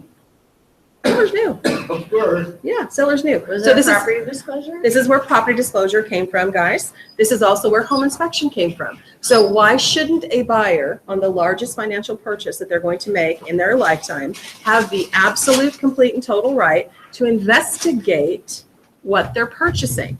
Yes, sir. It's really interesting that because in 1978 with CERCLA, Yes, environmental liability, correct. you know, Superfund sites. Superfund all liability goes back to the, Owner. if you've done due diligence, right, then and you discover these issues, then the previous owner assumes that liability. Correct. You can Or you can divorce have, you can also yourself have an innocent, right? Innocent. from that. But, yeah. Clause. Yep. Yeah, for somebody adjacent. But it's interesting that the retail residential market didn't have that. Well, remember, diligence, you guys need to you know. think about this, though. You need to think about this. It wasn't that sellers were trying to hurt buyers. It's that it didn't exist kind of even as a concept. Like what? Yeah, it only started to happen when people started finding out really big ticket items like bad roofs, right? Or things that you couldn't eye spy with your naked eye, right? So they were big ticket items that made it hard for people to stay in homes. And also remember, you guys have any idea the interest rates people were paying at this time period? Like 15? Yeah, they were paying like credit card interest rates on houses. Okay? And people stayed in their houses back then a lot longer. Okay, they stayed in homes for a very long time. Okay. Okay, so physical inspection of property and property condition until the date of possession or recording, whichever is earlier. So you as a listing licensee, you need to be making sure that your seller understands during the time period that they own the property. Okay, they have to maintain it. What does that mean? Keep it up. If something goes wrong, what does the seller have to do? Even Fix when it. they have to fix it. Okay, so if I put my property on the market, okay, and I'm not talking about a home warranty, let's not discuss that for a minute. And my hot water heater goes out, what do I have to do? Replace I it. have to replace it or fix it. And typically I have to replace it. Okay? Non-optional event. But that's whenever you should tell your sellers that you should get a home warranty. Mm-hmm. But please, one of the things I hear a lot of people talking about is that home warranties are a panacea for everything. They are not. There are certain things they will not cover, so please be careful about that. When I talk about home warranties, I say it could cover issues, not that it will cover issues. Okay, because it's just like any other kind of insurance. Anybody go to the doctor lately and find out what is non-covered expenses? I want to have a whole conversation about that on another rant on another day. Let's not do it. So we've got to keep the property in its current condition. Buyer and seller understand that brokers and/or licensees are not experts in the areas noted below, and buyer and seller should rely solely on experts who are qualified in these areas. Brokers and their licensees make no representations regarding the property, including whether the residence or other improvements meet current building codes, safety, or other requirements, and assume, here's what you need to know, I have no duty to investigate. Okay? Nor should you put yourself in a liable position to investigate a property. That is outside of your license. It is outside of your area of expertise. And even if you know, sometimes you have to be quiet. Okay, because it does not fall within your licensure. Does that make sense? Sometimes I can eye spy things, right, with my naked eye, but I don't know because I'm not a roofer. I can see certain evidence of things, but I don't know. Okay, that's not my area of expertise, okay? Buyers shall have the right at buyer's expense to have a licensed contractor or other qualified professionals to further inspect and investigate the subject property on or before. No, now we're gonna have to express this as a date, but what I need you to know is you typically, a buyer needs 7 to 10 days to nail down a home inspection date. Okay, 7 to 10 days, and we express that as a date. So 7 to 10 days from today is the 18th of May. 10 days would be the 28th of May. Okay, 7 days would be the what? 25th, okay? So you're gonna mark that either, and why do we need to give a window, you guys? And why do I say either 7 or 10 days? When it's really, really busy, you need to give 10 days. Like right now on your contracts, I suggest during the peak selling season, you might wanna consider 10 days. And during the winter time, when it's a little bit easier to get home inspections done, you can consider 7 days. But if you guys put, like, I can have a home inspection done by Tuesday, what do I know as a listing licensee and as a professional? You're probably not gonna find a home inspector. They're available probably by already Tuesday. booked out on Tuesday. So I know that that's not legit or reasonable, okay? Does that make sense? Okay, I know that that's probably not gonna happen. So if your dates are too short, I have to make an amendment to the contract, or I have to go back. So let's give everybody enough time. Also, you need to have this conversation. Who's working with buyers right now? You're working with buyers. Here's the conversation I have to have with the buyer. You understand within 7 to 10 days, we're gonna have to write a check. Why do I always say write a check? Pay for this. Because you have to pay for this. I don't pay for this. The seller does not pay for this. The buyer pays for this. And you need to understand that some people only work on the 5th and the 20th of the month. Other people only can do things on the 1st and the 15th. Other people don't understand that they have to pay for that. They weren't expecting that. Okay, that's a really big deal to them. What do you mean I have to pay $300, $400, $500 for a home inspection? What do you mean? Okay, that may mean that they don't have a lot of money, right? So we have to be sensitive to that. Okay, but if they want a home inspection, this is their opportunity to have the property inspected. Can someone waive a home inspection? Yes. Okay, do we ever recommend that? Over my dead and buried body, do you recommend someone waiving a home inspection? I like to set the expectation in the buyer's consult. I like to do a buyer's consult to show them everything. I have a packet that tells them everything they're going to go through. And I tell them this is a buyer's expense. You do not need to have a home inspection, but I highly recommend it. Yep. Why is And how high do I recommend it? Over my dead and buried body, would I recommend you waive your home inspection right? Because this is your one opportunity to have a physical inspection of the property done, and you have the right to ask the seller to pay for the repairs. Now, here's the other thing that I normally say, and I think this is probably correct. I think that typically the amount of repairs that a buyer can receive from a seller is usually equal to or far surpasses what they just paid for the home inspection. And the other function it serves is if there is something that is completely and totally not okay with this buyer, it allows them to exit the contract and receive their earnest money back. Okay? That is the biggest function. So if you came into a property and it was beautiful and wonderful, and all of a sudden you found out it had a foundation problem that needs $40,000 worth of work done, and the seller is telling you that they're not going to fix it, well, gosh, then I'm not going to purchase your property. I think that $400 investment that you made to find out that you just saved yourself a $40,000 cost plus the cost of whatever the property is, $500,000, whatever. That's an excellent return on your investment, don't you think? And that's how I talk about home inspections. Okay, they protect you. They allow you to have an opportunity to request things to be fixed. Now, the other thing I need to make very, very clear, and I need you to use these words, a seller does not have to do one repair. Please don't say sellers have to do life safety repairs. What about, They do not. They can choose to do life safety repairs. Okay, they can agree to negotiate life safety repairs, but they do not have to do them. That's a really dangerous thing to say to people. Well, they have to do life safety repairs, or you're going to have to do that. No, they don't. what about loan programs that require those things to be done? Okay. To get the loan? That can be done by the buyer. Buyers By the can, buyer? and buyers can Sellers pay, wanna pay. if the seller doesn't want to pay, and it's a requirement of the loan, the buyer can have the repairs done. And then even though it could fail, Mm-hmm. what happens then? Yeah, what happens then? Then they have improved someone else's property. That's right. And can we put a link towards No. it? No, you cannot. So it's kind of that, how bad you love this house. Correct. Conversation. Correct. And by the way, people have done crazy things for houses. I don't even want to talk about it, but that's a whole, yes, sir. So why is the seller's interest not to fix, let's say, a foundational problem? It is, He will sell the house. it is absolutely in his interest to do so. He can still sell the home. He can still sell the home. Let's assume everybody's gonna use the home inspection, Mhm. and everybody's gonna realize that the home has a foundational problem. Sure.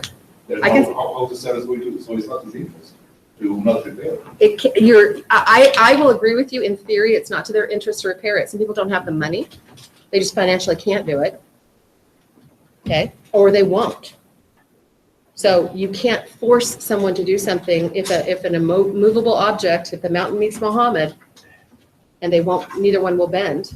And someone can purchase a property in its present condition. People can buy properties as is. You have to have a lot of money to do so.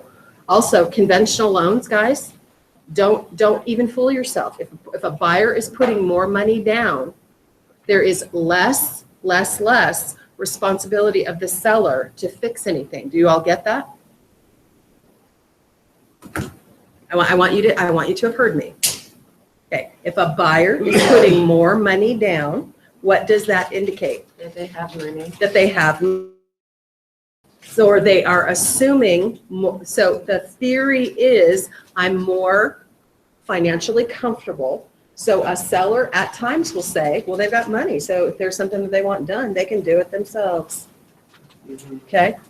So don't be shocked to find that to be true. Okay, which is again why I always tell you, don't show somebody that they've got 20% down. Just say that they're going conventional, going min. Okay, because then we can negotiate from a position of strength, except for if you show somebody, oh, well, they're going to put 50% down. All of a sudden, I'm not fixing a damn thing for you because you have what? Money. Okay, so when you go conventional, even though it's a house, I'm sorry, this is probably just completely off. Just got me thinking here. If you go conventional and it's a house, you need 5%, right? That's a minimum down for conventional is 5%. That depends on your points, I think. What you can put on your, like, I know for my daughter, she didn't have the credit, she can go conventional, but they make her do it for 20% because you don't have any of that history. Oh, gotcha. No, but that has to do with, she still wanted to go conventional though. Yeah, she- The difference is she didn't, and what you're saying, she didn't qualify for the 5% down. She had to put more. That is correct. But what we're talking is the minimum down payment for convention would be 5. Go ahead. You qualify. Yeah, if you qualify, correct.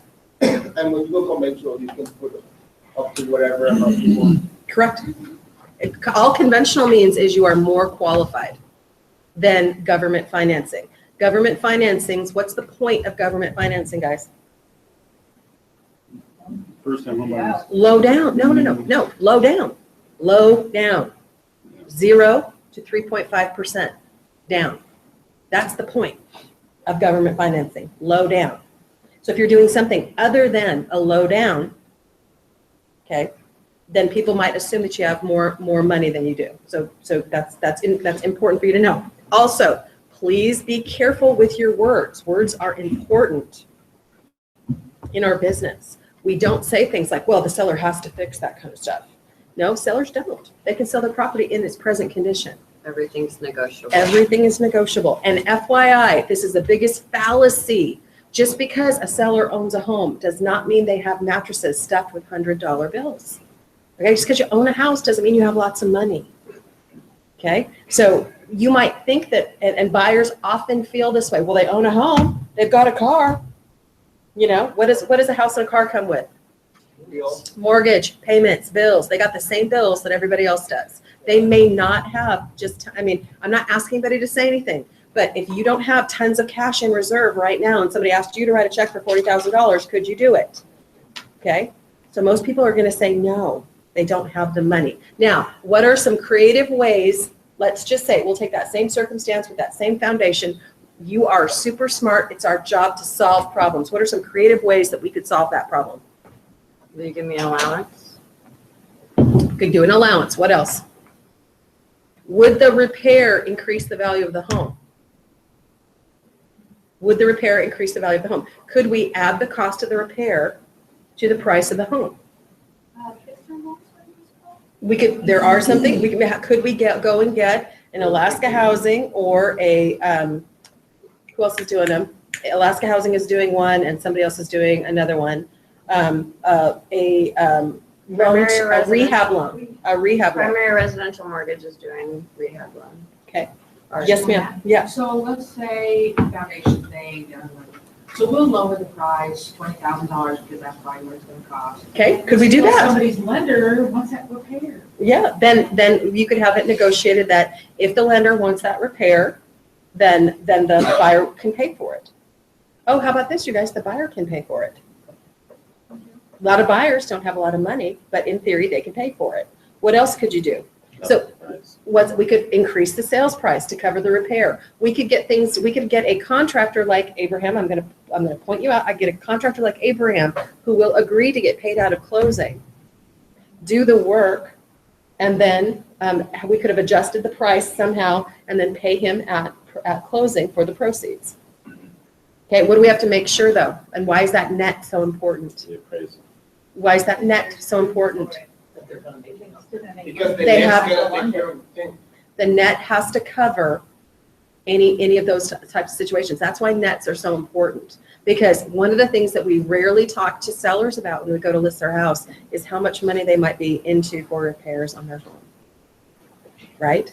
It's typically the silent conversation that we don't have with them. So if I get an offer and they got closing costs, now I get a home inspection, and now they're asking for $10,000 worth of work, do I have $10,000 of either proceeds or money to do what needs to be done? And by the way, don't make a mistake and think that people have that kind of money. A lot of people don't even have that amount of money on their credit card. Okay? A lot of people are living strapped out, right? Okay. So, all right, so we can always ask, and it's your job to come up with creative solutions. That's your job. So if you can't come up with creative solutions, come talk to some of us, come talk to some of us. In theory, if I have a willing buyer and a willing seller that are kind of each willing to trade off some things, I can get work done. But if I get someone who becomes obstinate, or if I drive the train with someone being obstinate by saying, well, that seller just has to do that. They just have to do that. In order to sell this house, they just have to do that. You guys, it's not your money. It's not your home. And it's not your choice. So if you can keep those things in the back of your mind, like I have had people do things that I would not do. I would not have spent the money to do. I would not have felt good about doing. I wouldn't have lost that. I wouldn't have given that up or whatever. But it's not my house. It's not my money. It's not my decision. Okay, just because I personally don't want to do it doesn't mean that somebody else can't make that choice. Okay? And one that you helped me out one time, we went through the house insurance to do the repairs. Ooh, Because my seller didn't have any money. didn't have any money and we didn't know he was covered. Right. That was that. Yeah, that was a question. I think with the homeowner's insurance cover that repair for whatever reason. Yeah. So there's a whole other level. And then let's talk about a next level. If you are listing a property and it does have a home warranty, I will tell you that home warranties don't always, please be careful with your words, can cover sometimes repairs. They can. I'm not saying they will. Did you hear the difference? They can cover some repairs that come up. So it could be a good investment. Okay, let's move on. Buyers advised to hire the quality licensed, adequately insured inspector on terms satisfactory to buyer, which can cover some provisions below. Seller to approve buyer selection of qualified professionals. Can I tell you what this really is? It's not typically the seller approving a home inspector. Typically, it's your colleagues approving or disapproving a home inspector. I would like to just throw this out there that I try and be very, very careful and try and remember words that you say as a licensee are very important. You do not want to disparage another party with another licensed profession. You want to be super careful about that. You also want to take some things on faith and you want to take some things on experience. What I will tell you is you're going to hear certain names of certain home inspectors come up over and over and over. You're going to hear some licensees who are very respected in our business say, and they'll be very open and frank with you, say, yeah, I'm not going to use that home inspector. Okay? Does that mean that you should also say that? No. No, because you might have a perfectly, and here's something else I want you to be really careful about. A lot of times licensees get very upset with a home inspector who points out something wrong in a home. You guys, that's their job. That's what they're paid the money to do. So I don't get upset with home inspectors because it is what it is, what it is, what it is. Does that make sense? I mean, we have a problem. How can we solve the problem? That's our job, is to be problem solvers. It doesn't do us any good to get pissed off at home inspectors for shining a light on something that, by the way, could come back to bite you in a lawsuit. Does that make sense? So I'm never upset about home inspectors. Okay, I never am. Yes, ma'am. Yesterday, Robert was dealing with this. I don't know if you spoke with him. He's like, hey, I have to have inspection by Yes. Friday. Yes, And none of the people on the list that could do it. can do it. Yep. And some, I don't know if it was the seller or the other agent, scratch it. Yep. You want to work with these people. And Right. say it's just asking your other. Licensing. Yeah, if you like these people. And, We had to find somebody at the last minute who was willing to do it, and we wrote an yes, amendment. And do an amendment. I never done it before. I didn't know if it was okay. I said, go ask. Yes, You can totally write an fine. amendment and Yes. Say, hey, this guy is willing to do it for us. in 2 Is he days. okay with you? Yes. Are you okay with it? And then I also say, why you didn't write like a qualified inspector, just to don't feel this trouble and do more amendments. They didn't accept that verbiage. of Correct. the contract. Correct. And at least they were good with the last inspector that he showed, but he had 6 options and he can't find nobody to do the That's inspection. correct. Also, he left his client, that I believe was the buyer, to arrange inspection. Buyers should be, you guys, I need you to know this, buyers should be arranging home inspections. Really. You do take on a certain, now, there's gonna be people in the office who are gonna fight me on this, but remember, when you order something done, who is paying for it? Yeah, but I ordered for him, you pay it. No, okay, be careful. Here's the day it's gonna catch you out. You need to go talk to a really respected licensee, by the name of Jim Murphy, who I believe had to write a check for $10,000 for a roof to I believe it was a clergy member of some sort, because he ordered a roof to be done. And the clergy member looked at him at closing and said, I'm sorry, sir, you ordered that to be done. I did not. I thought it was wrong, and I told Jim yesterday, hey, why you like your client to be. Are The you church is serious? Any Not idea? even kidding. Wow. Not even kidding. Why did they wait until the last minute? Now, here's what, now, yesterday? let's land the plane. What could we do? We could send an email to our client saying, Yeah. I'm happy to make some phone calls. You are responsible for this cost. I'll let you know as soon as I can find Then something. I'm going to arrange your inspection, and they will notify you or. like- Something, but, and I understand, a lot of us we do a lot of parts of the transaction because it's easier and faster for us to do it. Okay, that sounds great until you get caught out. I just want to be sure my inspections are done. And I love that you're doing that. I love that. But be careful. Who should be ordering the home inspection? Us. The client. Who I've been who doing should it be too. ordering the roof? We shouldn't be ordering anything. The seller should be ordering it. The seller. Okay. I've just saved you $10,000. You're going to be happy with me. Maybe more. So, Now, if you have a good relationship with someone and you want to write something up, saying, I'm happy to make these phone calls, I'm happy to arrange these things. I just need to make sure that we're both aware that when I do this work for you, as your licensee, you are responsible for payment. Thank you so much, Teresa J. Block. Remember also the lady that tried to sue me because she said it was not disclosed the problem of the water coming and then say, here is the home inspection. Correct. Disclose information, here's your signature. Correct. And you pay for it. Right there. This check. That's and this right. And this and this, And then- you were there. Yes. then that was the thing that saved you guys. Exactly. Because- That's, you guys, that's the stuff that puts the block in front of your butt. Okay, bless you, bless you. Yes, ma'am. But does that inspector have to send that report to you? I mean, if your buyer ordered it, he paid for it, he gets it, he reviews it first, and maybe he says, well, I don't want to show this to anybody.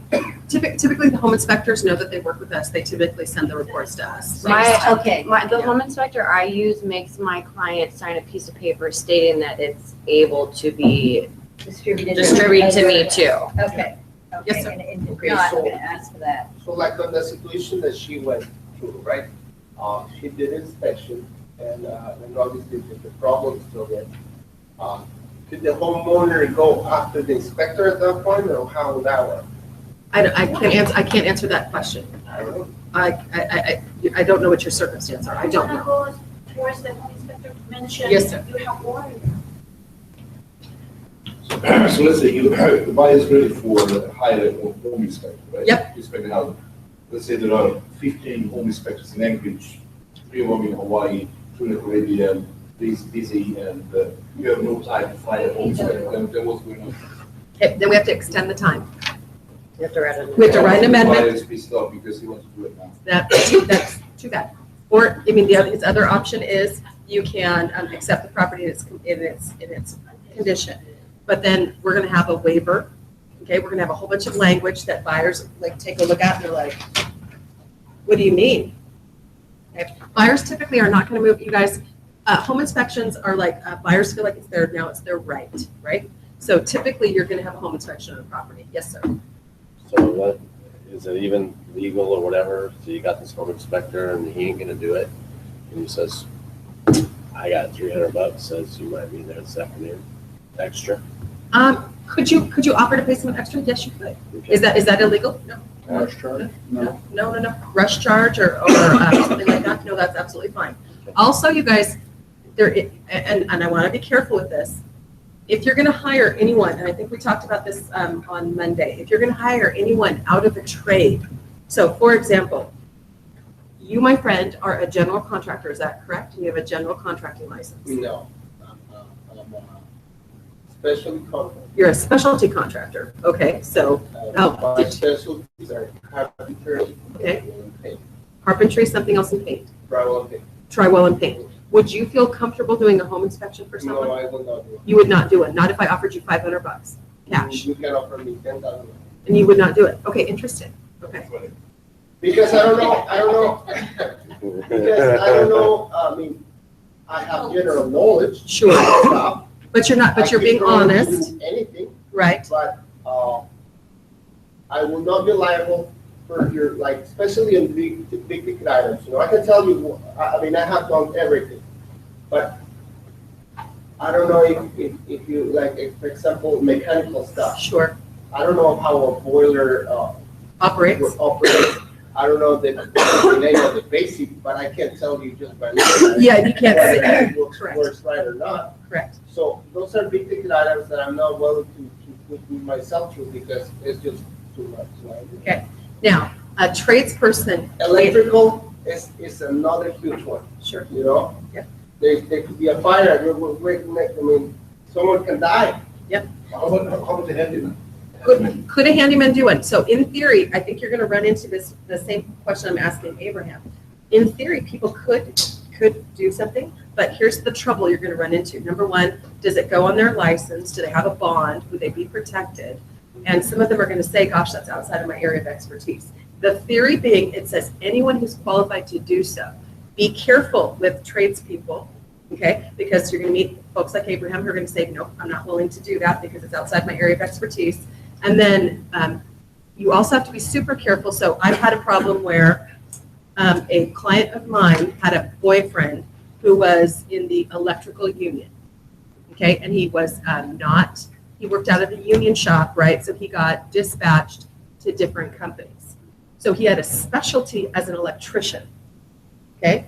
But he did not have a specialty in all of the trades, nor was he able to write a report that we could hand to a seller because the union hall would not allow him to. Okay, yes, Conflict of interest also, could be. because I had a buyer that his father was an inspector, and his I'm not going to do it the home I'm inspection not going to do it because we're too related. Yeah, there you go. No, I want somebody else to tell you what is wrong. And not, and for you not to get mad at me. So, Okay, so what qualifies a home inspector? they are licensed and there's a professional license, just like we have a professional license. There's a Yeah, but- professional license. If you're trying to go that road, in a most adequate person to do that type of job would be someone that do maintenance, because they're more, used to, the variety of things, but you really don't. We have a realtor right now that he's inspector, remember? I That's asked Mr., you? well, he's license is now on referral. His name is Mr. McBain, and he is a general contractor who went out and got his home inspection license. Okay, he went into one of mine, and he said, on the go there, I don't know anything of this, I will recommend a specialist to. But everybody, and you guys, that's not unusual. There's going to be a certain things that they're going to ask for someone to do. Three So things. I want an engineer to check on this well, because he may have a problem, and I just, then what you're doing, why do you charge me for that?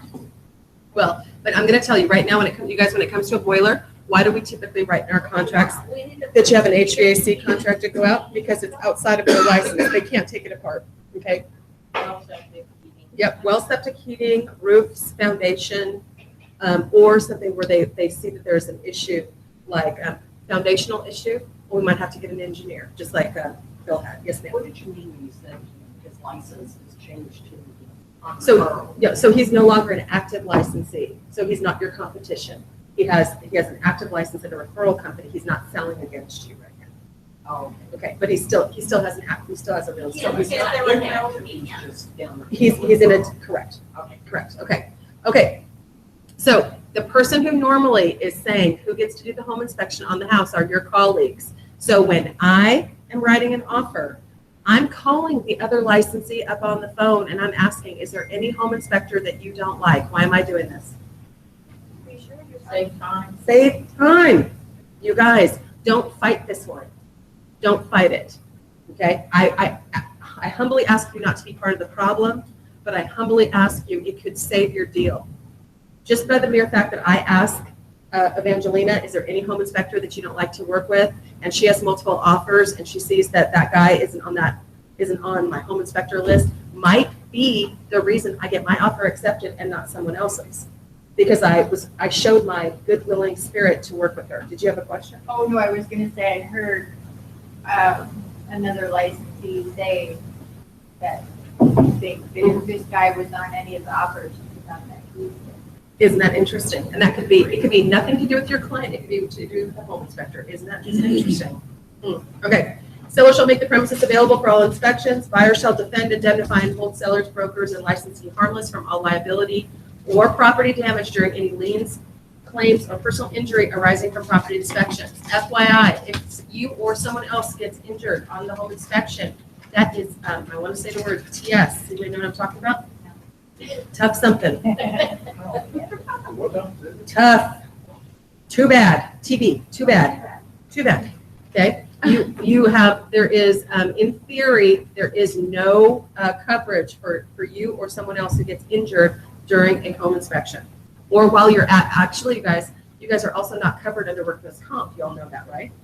Okay, because you're independent contractors. There's home insurance coverage if they slipped on your front walk and you're going up with the home inspector. If you are there to look at a property, you are assuming some risk and liability. So be careful. But during a home inspection, you're particularly indemnified while you're out, and I'm being careful, you're working. It's with the seller's permission and it's part of our contract that if you get hurt or injured, it's not their problem. That's Jack White's liability that you're under at that point, right? No, you're under your own personal liability. Oh, okay, right. Yeah, Then because you you're go talk not to- an employee. Go talk to Herb Schler. Yeah, exactly. Not even kidding. Okay, so I need you to know that. Also, please, sellers, when you're walking around with your buyer, okay, it's not their property. Don't be sticking forks in outlets. Don't be touching wires. Don't be trying to, don't be. Okay? Let a home inspector do the home inspection. Okay. Buyer's inspection may include, but is not limited to, this is really important, square footage, I'm going to tell you that I'm going to bet you that the square footage is wrong. Okay? And we're going to fight about square footage, especially if it comes back that the square footage is significantly different. And by the way, what's significant to a buyer? A square foot is significant to them, because remember, we show how much you're paying per square foot. So what happens when you're 100 square, like 50 square feet, 100 square feet, 200 square feet? We just had one, I think that was 500 square feet difference. That's a lot.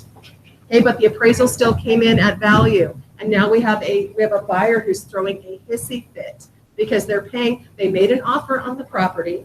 They assumed it was that square footage. A appraiser came in and showed that it was significantly less. Okay, 500 is a lot. It's a lot. Someone asked. They used a reliable source. They used the municipal tax records, and it just turns out the municipal tax records were wrong. And you say now they're using GPS, so why doesn't the tax? I can't answer. Just do everybody's over with the new system. The city of Anchorage is not the most up-to-date and or friendly department. Plus, just imagine the kind of uproar that would cause. They have enough problems, right, to do that. We gotta make sure they get the snow plowed, okay? Could you imagine all the homeowners Just saying, they're what? throwing a hissy You're fit. taking 500 square feet off my house? And well, by the way, they've also, and think, Yeah, Marianne, think of downtown. it this way, they've been paying taxes on it too. Can you tell me how they They've been paying solve taxes that on it. problem? Do they take 500 square foot out of the price? So here's the problem. The buyer wants them to do that, but the seller's saying, BTV, stop it. What do we say? Everything's approximate, buyer to verify. Everything's approximate, BTV, buyer to verify, right? They used a reliable source, which we are all allowed to do. So I didn't go out and measure it myself. I didn't say it was 2,000 square feet, it's 1,500. Okay? So now I've got a buyer who's throwing a hissy fit, and I've got a seller saying, I'm innocent, I didn't do anything wrong. Okay, but a buyer doesn't feel good about paying for 500 less square feet than they made the offer on, even though it's the same damn house. And now that's disclosure. Do they have to put that on? Let's say they walk out of the sale and the next person comes Sure, along. absolutely. But here's the other funny thing. The appraisal came in at value. Even with the discrepancy in that square footage, they gave them the sales price. So the house is at its 500 square feet less is worth exactly what the licensing said. How do you like them apples? Okay. Square foot, lease rental agreements, applicable school boundaries, city, borough, zoning or use restrictions, erosion, avalanche hazard, sex offenders, pests, structural plumbing, sewer septic system, well, both quantity and quality. Quantity and quality is a really big deal when you guys are dealing with wells. You want your buyer to be able to approve the quality and quantity tests. I will tell you why, because a well could barely be approved and you could have miserable water pressure, okay, but it could still be a legal well in septic in the municipality. Yes, sir. So from what I understand, is minimum recharge is 0.5 gallons per hour. Isn't that ridiculous? It's unbelievable. That's low. Boy, what? Yeah. Half a gallon per hour. Wow. So you guys see holding tanks in Yeah, a house that's what that somewhere is. that's probably gonna indicate a slow well. Or a low pressure. Yeah. Low pressure. My previous tenants, they moved out, bought a place, and he was calling me because they were at a place in Chugiak, and he was calling me to ask me about the well. I was like, is this cool? I'm like, well, I don't know. I mean, what's the flow rate, and telling me, it was like, oh my God. So I just did a quick calc, it's like 24 hours, you can get to like enough, Water to is it run half a the, gallon per hour? No, it wasn't half a gallon per hour. It was like, yeah, because that would be 4 Sad. gallons a day. So no, it was half a gallon per minute. Sorry. In those cases, if you want to add a bathroom, they will say no, yeah. oh, absolutely. Or actually, and there's another thing that's really, really important, and I need you to hear me on this one. When it comes to well and septics, it doesn't matter if you have a 50-bedroom house. It does not matter. If you have a 3-bedroom septic, that's how big your house is. That's how big you can market it at. Did you all just hear me? Really? Really? And they Okay. build it. I have a, you were ignoring me, weren't you? Put your phones down. Even that house has the water. Hang on one sec. If you have a 50-bedroom home, but you have a 3-bedroom well and septic, You are selling a 3-bedroom home. Okay? There's a lot of bonus. You are not going to get the value for those other bedrooms. Why? The well, septic will not support it. Which also means that if a big family moves in that house, what will happen to that well and septic? It will, It will fail. It is not Yeah. sized for the number of bedrooms. Why would someone construct a house like this? Just curiosity. Why do birds suddenly appear every time you are here? Just like me. The home's already there and they added on. It's been a big addition. Name that band, Carpenters. There you go. Okay. Okay. So heating appliances, insulation, electric roof, soils, drainage, foundation, mechanical systems, lot corners and boundaries. What do I tell you about lot corners and boundaries? Are we ever walking a lot? no, Negative. Do you know anything about surveying? no. No. What happens to survey stakes? Come out. Kids come and grab them. Okay. That's not mine. Right, not your children, just mine. Code compliance or possible pest or present environmental hazards like asbestos, mold, illegal drug or substance manufacturing, including meth labs, urea formaldehyde, radon gas, waste disposal sites, underground tanks, water contamination, and or other substances and products. I will tell you that Alaska is huge with radon. We do not test for it. We are also huge with asbestos. Again, it's not a test that's commonly done. However, folks who come from areas of the country where those tests are commonly done will sometimes ask those tests to be done on a property. As the listing licensee, I'm not super a fan. Why would that be? Why would I not be a fan? Cost. That is why Oh, I'm it not a might show general up. contractor, because when you're a general contractor, you have the obligation of testing if you're removing more than 3 square foot of anything. Right? And you will be surprised how much expensive actually is. Oh, I'm not even kidding. So when I had my house painted, are you ready for this? So you're liable for a lot. So I had my windows done and my house painted the same summer, and I had the windows taken out, I had the house painted, and, no, I had the windows put in and then the house painted. So they had come out and they'd scraped all of the paint off my house, right? Then they came in and told me I had to have a lead-based paint test done. I said, on what? You're down to bare wood, what are you gonna test? They're like, well, it's a requirement. I said, okay, what are you gonna test? It was a general contractor, right? Yeah. And he's like, lady, I'm not painting your house without doing a lead-based paint test. I'm like, what does that set me back? He's like, $200. I can't even tell, it was, it's like absurdity, but anyway, okay. Buyer is responsible for, buyer understands that measurements for square footage and or dimensions may vary. It's the buyer's responsibility to verify square footage with a time set forth in paragraph 9C. That means on the amount of time that you gave to get a home inspection. If you are walking around a house and you are saying to yourself, I think this house is smaller than the square footage, or I think the house is bigger than the square footage, and it's a big deal to you, what could you do? You could have a appraiser go and measure the property. And it costs about a couple $100. Now, if it's worth it to your buyer, cool. Seller probably won't pay for it, okay? But you're going to have some neutral third party. Now, if anybody ever asks you to hold a measuring tape, what end are you holding? The stupid end. What's the stupid end? The zero. I am not saying that the room is 20 square feet. I'm holding the zero end. You understand why? Oh, Because you don't want to be liable for it. I'm not telling you this room has 20 square feet. You're telling me this room has 20 square feet. I'm holding the what end? The zero end. Okay? Okay. Buyer is responsible for researching whether the property is in a fire and or road service area. That could increase the cost of their homeowner's insurance, guys. Buyer is responsible, is advised to research land use permits, building regulations, status of building permits, final completion and documentation, status of a PUR 101 and 102, that is certificate of occupancy and a energy efficiency certificate, and zoning affecting the property, as well as rebate and weatherization energy audit program that may or may not be available for the property.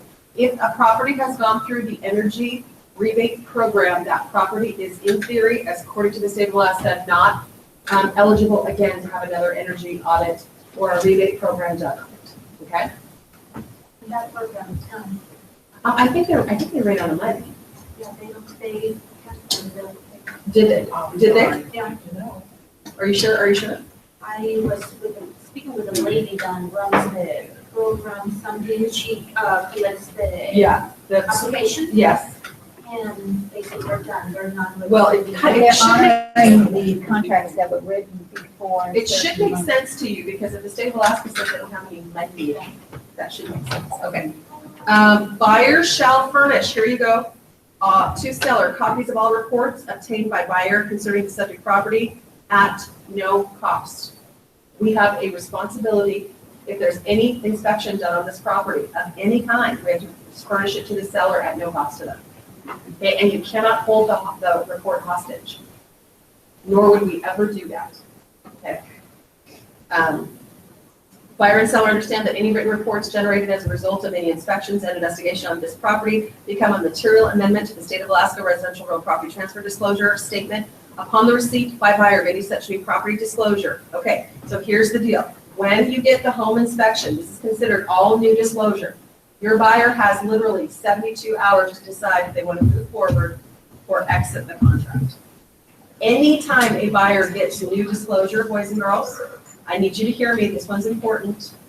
Anytime your buyer gets new disclosure on the physical property, you are allowed 72 hours, according to the state of Alaska, to either accept or reject that information. Any information about the property, new information that you receive that has not been previously disclosed, is considered new information.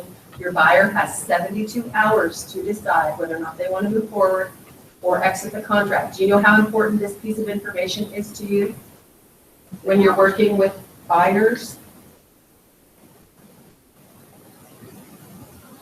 So when I tell you there's 40, 50 ways to get out of a real estate contract, any new disclosure, you have 72 hours or 3 days to exit the contract. It's a really big deal that you, if you're working with buyers, that you know their rights. Okay? If it's already disclosed information, it does not count. Does that make sense? Okay, if it was already in the resale certificate, they accepted the resale certificate, it doesn't count. If it was already in the residential real property transfer disclosure statement, and if they didn't catch it, it doesn't count. If it's in the home inspection report that they went and read after 72 hours, it doesn't count. Okay, But if they it's still in- have the chance to do it after the appraisal. They could have, well, I mean, yes, we've got other kickouts, but here's my point, is if you have new information, oh my God, I did not know, Scooby-Doo, I did not know.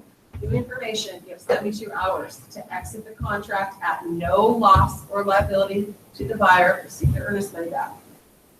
Okay. Buyer's request for repairs or remedies or termination shall be in writing, supported by written reports if applicable, and delivered to seller or listing licensee no later than, again, we typically do, I want you to do 72 hours. One of the reasons why I want you to do 72 hours is 72 hours, a lot of times you guys are not careful looking at dates on a calendar, so you don't see that dates are falling on weekends and holidays. So give yourself enough time to kind of roll over a weekend or roll over a holiday. You have to tune into weekends and holidays. Okay? So they count that 72 hours and that's That three is days correct. period, It's Sundays 72 included? hours. It doesn't say 72 business days, or it doesn't say business days, it says 72 hours. So please, please, please, when you pull up a contract, the first thing I do is I've got a calendar in front of me, and I'm making sure that days are falling on business days of the week, and I'm also careful about state holidays or federal holidays. Okay, my favorite is around July 4th, right? Okay, how many people take off for weekends or Memorial Day, blah, blah, okay? Seller and buyer to reach an agreement regarding buyer's request for repairs and remedies by, again, I'm gonna give the seller 3 days. You guys, if there's a big ticket item, you might need to give more time. You won't know this at the time, okay? But if there's a big ticket item, it might take a seller a minute to come up with a contractor to go out and look at something, or come up with, I mean, how much is this gonna cost? Who do I even call? Where do I go for this resource? Okay? It's not like a lot of us have, I mean, when you start to do this job, we start to find out what things cost. please come and ask your colleagues too, have you had this problem before? Have you ever run into this? What did this cost? So how much is a hot water heater? Anybody know installed? Like 1,500. It's $150 just to install it. And it's not, that's not That's a counting, permit. yeah. That's a permit fee. How much does it cost for the hot water heater and to get a plumber to go out and install? It depends on the size of the hot water here. 10 to 15. Yeah, but I can go higher. It depends on the size, but for I'm gonna say an average house, probably about 1,500. I was gonna say $2,000. Yeah. Really? $2,000. Really? You guys, if you call Mountain Mechanical right now and change your hot water heater, I'm gonna bet with labor, time, and materials, you're looking at a $2,000 bill. Yeah. Would you have thought that? No. No. Take out the old. Yeah, take out the old, get rid of it. Yeah. Okay, get it, especially if they get it, you guys, and FYI, a lot of them won't get a permit, but if they do get a permit, there's a couple other $100. See what Well, I'm if saying? it's a large company like that, yes, they will get it. Yep, so do you see that? Isn't it important that you start figuring out what things cost? You know, how can a seller, when they get a list of repair items, you guys, how can they possibly, especially if you're gonna give them a laundry list, you guys who are working with buyers, if you're gonna give somebody a laundry list of repairs, one of the things you ought to be trying to ask yourself is, how much does this cost? Okay, because remember, if I've already asked the seller to pay $10,000 of my closing costs, now I'm asking for an additional $5,000 worth of repairs. This is where you as a professional come into play. And what is the conversation you're having with this buyer? What's the, is this reasonable? Thank you. That's the word. Is this reasonable?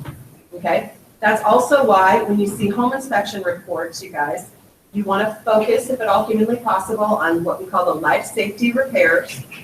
And I'm not saying minimize. You work for the buyer. I get that. You represent the buyer. I totally get that. But I want you to have conversations that say, hang on a second, this says in the next 5 years, this might be an issue. It doesn't say it's an issue today. It doesn't say there's something wrong with it. It says that they're telling you that in the future, you're going to have to maintain your home. Me too, right? It's not saying that the seller needs to fix it today. Does that make sense to everybody? Okay. Okay. If no agreement is reached in the above date, the buyer shall exercise one of the following options in writing within 3 business days. This is a killer. If you guys miss this, you're going to be in big trouble. The buyer can terminate the purchase and sale agreement. They can accept the last counter offer of repairs or remedies, or they can accept the property in its present condition as a result of their inspection process, which tells you right now the seller doesn't have to fix a freaking thing. Okay? You get that? But you can always ask. You can always ask, but they don't have. But please be careful with that language too, Honey Kim. And I do want to caution you on one thing. Okay. You want to really focus in on, Mr. Buyer, what's a really big deal to you to get fixed? What's a really big deal? Okay, what are things that you can live without, and what's a deal killer to you? I hear people say that all the time. Well, we can always ask. We can always ask. That's like opening up somebody's checkbook. Be careful with that. Again, let's talk about reasonability. Okay, and also think of price point of home. Be careful about this one too. If I'm selling a $125,000 condo and you're asking me to replace the furnace, and that's a $5,000 item, and it's a $125,000 condo, do you see the $5,000 to the $125,000 is a really big chunk? Yes. Or a $5,000 to a $300,000 home? Not as big of a chunk. Does that make sense to everybody? Okay, so again, reasonable. Okay. If the buyer does not respond in the allotted time, the seller may terminate this agreement in writing as outlined in paragraph 17. If seller's correction are subject to reinspection and approval prior to closing, the same or another qualified inspector approved above, buyer pays for the first reinspection. One of the things I have to warn you guys about, especially if you work with buyers, who's working with buyers right now, do not order a reinspection on repairs until the seller or the listing licensee tells you they're done. That is so stupid. It is so beyond me. I know you need to be talking to the listing licensee. Hi, I just need to make sure that all the repairs are done because we have to go we're going to do a inspection. If you're working with a buyer, you always always want a reinspection of repairs. I'm going to tell you almost without fail, they forgot to do something. It's worth its weight in gold. Then the seller has to pay for the next reinspection, and there will be a next reinspection. Also, lenders are requiring what they call photo and final. So you know what I mean by photo and final? They're requiring photos of repairs showing that they've been completed and an inspector signing off saying that the final inspection has been complete. Okay, I need to understand this one. Sure. So, you're saying that, okay, home inspection is done, repairs have been negotiated. Now. And you're talking to the listing licensee, and you're saying, Stephanie, I just want to make sure that your seller has gotten the seven repairs done that we requested. Stephanie's like, yep, check with the seller yesterday, they're all complete. So I'm going to go out and I'm going to schedule my final inspection. And my Buyer buyer. pays for that. Typically, it's about $100. Okay, so how do you answer your buyer saying that, why do I have to pay for this again? It's in the contract. Okay, And it protects them. It protects them because I'm telling you right now, more than likely, almost 100%, there's a repair that's not complete. so what happens when it Yeah. wasn't completed and then they said that they did? So the homeowner has, so the seller, let's always assume the seller's innocent before we consider them guilty. Is that okay with Okay. everybody? Yes. Let's always say, maybe the contractor that they hired to do the work forgot to do a repair, or it's not satisfactory to the home inspector. So that's why you have somebody come out and do repairs, not you, not the homeowner. Then they call the contractor back out, they fix it, then the seller has to pay for the next reinspect. Oh, so I'm only paying for the First, yes, then the second, the seller, has to pay that. absolutely. And it holds everyone's feet to the fire. It holds people's feet to the fire. It holds, your buyer has the right to make sure, because this is the typical thing. Before this, you guys, buyers didn't have the right to make sure the repairs were done. We just had to take everybody's word for it. Guess what we found out? They weren't done. So They my weren't buyer can be with that home inspector when they. Yes, absolutely. When you tell a home inspector this is a re-inspector, whether you get that same one or you have to go with somebody because of the time, he knows I'm only gonna charge you $100. You guys, you have to go with the same guy. They won't do it. Okay, but They it's only won't go to it. $100. He won't. Typically, it's $100. Yep. Okay, so, if buyer fails to have the property inspected or fails to provide seller with a written request for repairs or remedies, O is one of the most important things in this entire contract. We're on page 5 now, right? Yes, we are. And we're at the very top of the page. If buyer fails to have the property inspected or fails to provide seller with a written request for repairs or remedies or termination in accordance with this purchase agreement, buyer accepts the property in its present condition as described in the residential real property transfer disclosure statement. Which means if you guys forget or you blow past the date for your home inspection, you have just cost your buyer, okay? And they have to purchase the property in its as-is condition. And oh, by the way, there's some Wile E. Coyote listing licensees who look at you guys and your brand new license number. When you write an offer, when they're like, gotcha, bring it. So make sure you write that repair amendment if needed. Make sure you meet these dates. Right. If you don't meet any of those 3 dates, any of them, your buyer doesn't have to get repairs. I need you to get that. That's really big. If you miss a date, if I don't do my job, okay, and I didn't get the home inspection done on time, they're buying the property as is. If we didn't do the repair request and get it done within the amount of time, they're buying the property as is. If we came back and we couldn't come to repairs, what would say? They could be buying the property as is. You gotta get it. Yes, ma'am. So, Hang on, what's that? So, like you said that if they couldn't get that home inspection done within those dates in the contract, but we could make an amendment. Yeah, absolutely. Okay, Now, and if you're a listing licensee, do not be, okay, I'm gonna use a dirty word, everybody ready? Do not be an asshole. Extend it.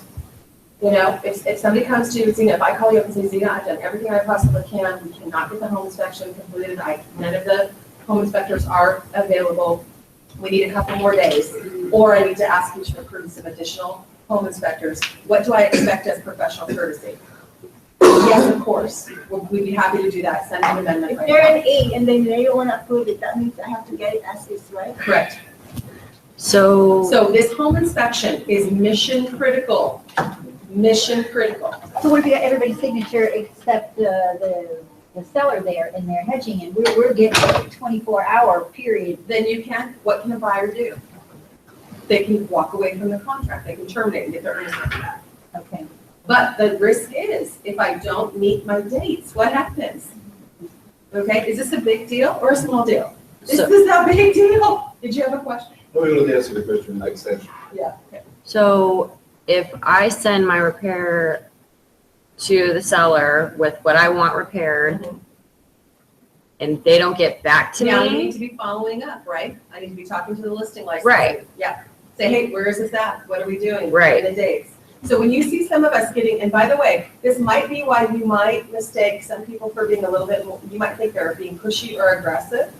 They're not trying to be pushy or aggressive with you. They're trying to make sure that we all stay in contract and we all stay completely aware of these dates.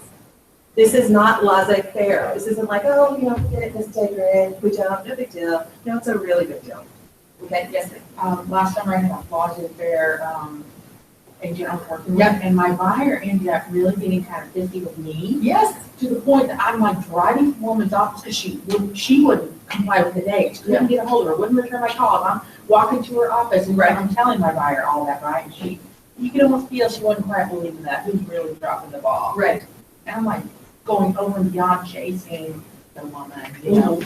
But that's why, don't be that listing license. Yeah, no, Don't be that terrible. person. That's why you're getting trained, you guys, is so that you understand. First of all, you need to understand the impact and the import of all of these decisions.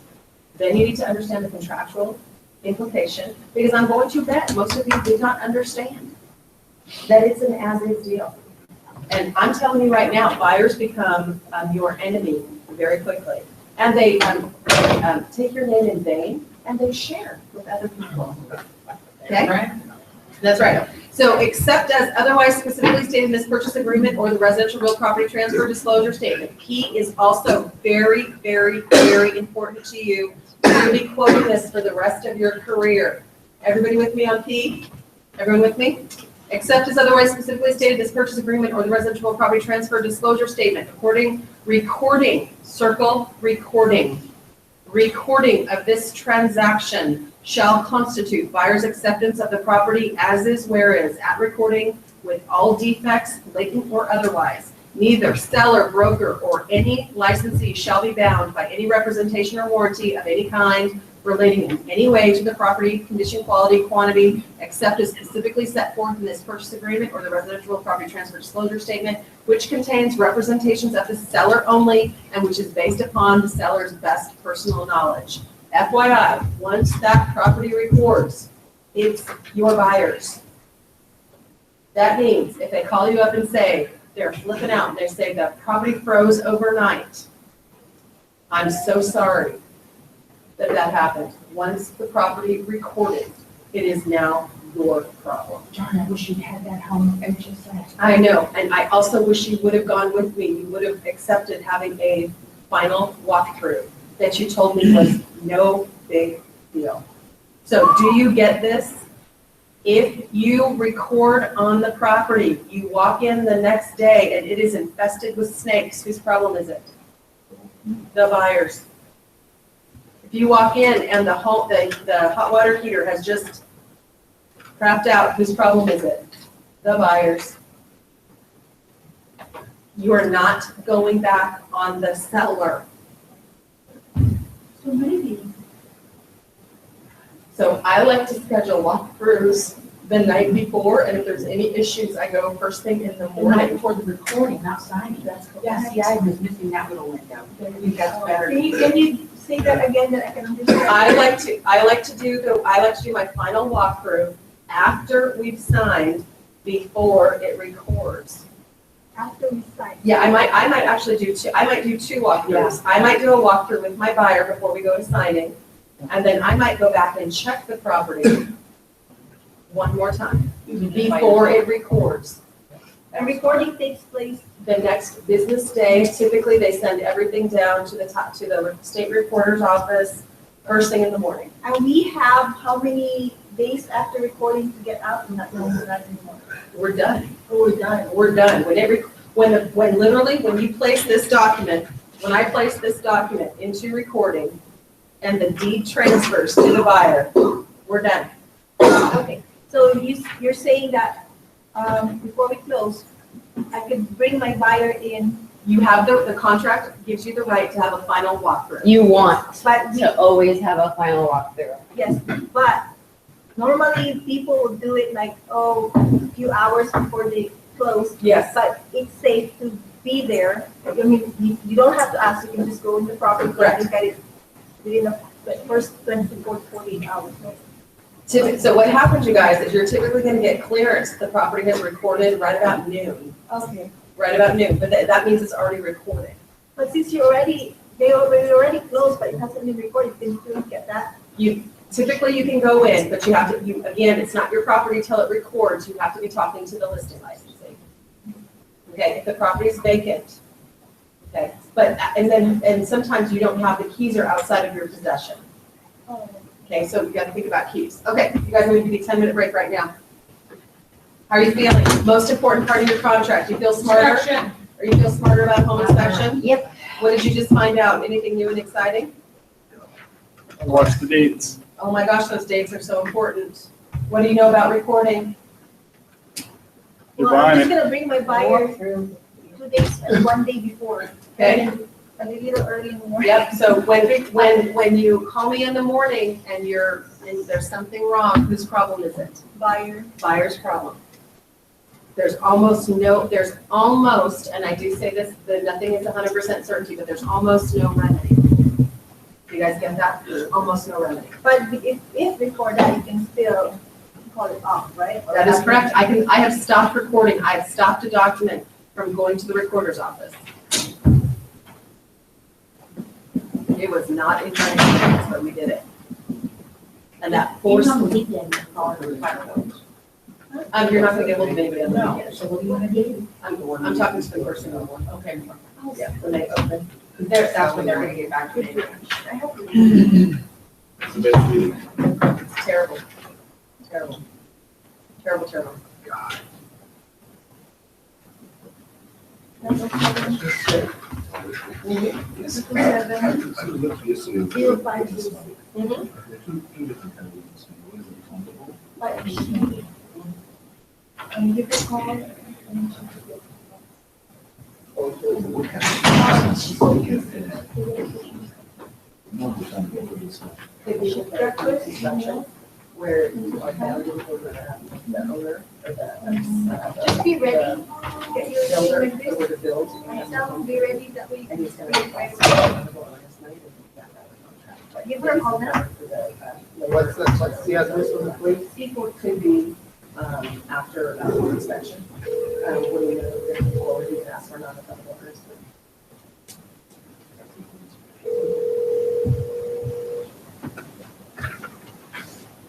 It could be there's a huge return to ask to be done, and ask for non-refundable earnest money, that way if I'm out for $5,000.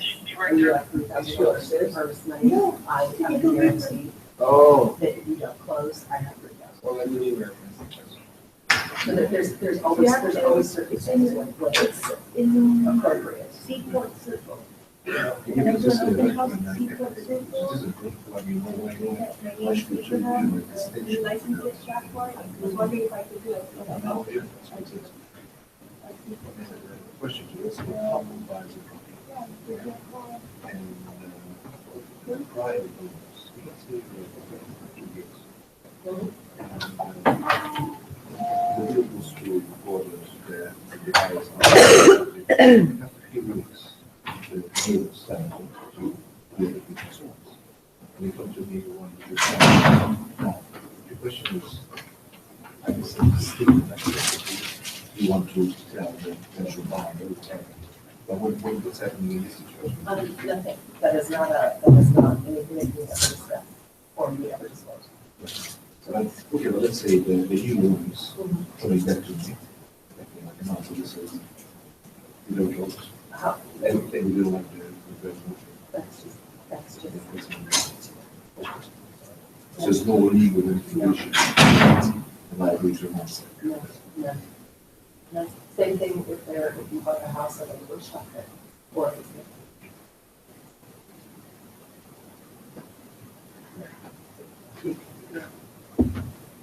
Nice to see you too. Transport anchor. Teresa, I sent you an email. Did you? You heard of her? Sure. So I wrote Quicken. Yes. He's like, we can't, I can't give you those cost sheets because we don't have a fully execute contract yet. I said, well, in negotiation, just give me a cost sheet, please, all of the things amount they've offered. Nice. Good job. Okay, so we with that. It looks longer. It's the full thing, and so then I'm looking at which ones are splits and actually a good class education piece.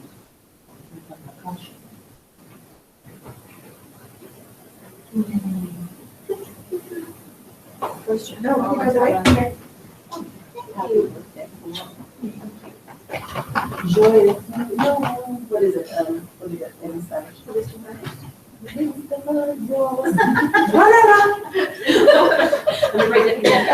Question of the $1 million today. Yes. Okay, we supposed to record today. Yes. When my client signed, the buyer didn't notify the agent, called and moved the date for signing the final recording. Okay, my client agreed that they were leaving the country, they signed all the documents. She's supposed to be signing yesterday, recording today, and I got a phone call from title saying that she called and moved the date again without notifying her agent or us or me. I have to tell my client he's out of the country and if I'm going to he's probably expecting money on his today. Oh, it happened. So what? What do you do? You can force it. I can't force him to sell, I can't force her to do it. So What, is there a light? It's not. Is there a emergency? That's why.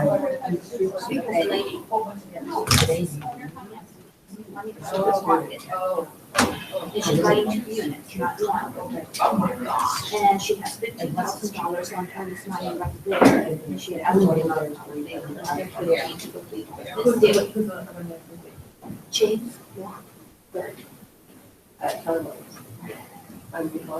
called him and I said, I know you don't control your client, but what happened, this is the second time, and I've been told that you didn't know about it. The client, he said he can't reach her, find her, once again, go to her house, knock at the door, send her a text, do I email, because we're out of contract. Then I told him, if my client is not a mean person, but what if he turns into a one, he can take the earnest money, I think. Which she's in default, yes. Yes, because she didn't, She has no legitimate reason. yes, we don't have extension, we don't have Is she nothing. dead? No, I told not, because it happened once and I know. But, no, she calls to try to come back. But she's doing this without notifying the agent No. and just taking over. Well, and of course, the he could whole be, situation. he could be just, on his broom planner. It's very hard to get hold of him, but, I can't get hold of him. Well, what you do is just try and make every effort to get a hold of them. Yeah, I'm going to send text and if they receive them, good, if they receive them on their way back. Or what is that, or what about emails? Yes, I think I have a sheet from the lady. Okay. Just to notify them. We're doing everything we possibly can. It's I no just money, need to let you wait know. until when they have to re-sign everything because. When do they get that? End of the month, Oh my gosh, that's amazing. yeah, 27th and it's. Well, and Friday. here's what I want to know. I want to know for, if this woman is really disappearing, maybe we need to get the property back on the market. Okay, but Yeah. I told him, he's going to give the earnest money because we put him on hold for 2 months. Yeah. And he did all the repairs and everything and the request and what you're doing. Yeah. Fine, you're fine. Yeah. Yeah, I don't know what's going on. I just Well, want to know if it is legal for me to say, hey, your client may lose the Well, earnest money? I think you want to say, I would say, I think your client's in default. Is it okay to say, I think your client's in default? Okay, then, okay, because It's what is, so what, here we go, let's go talk about Yes. defaults, right? What does it say?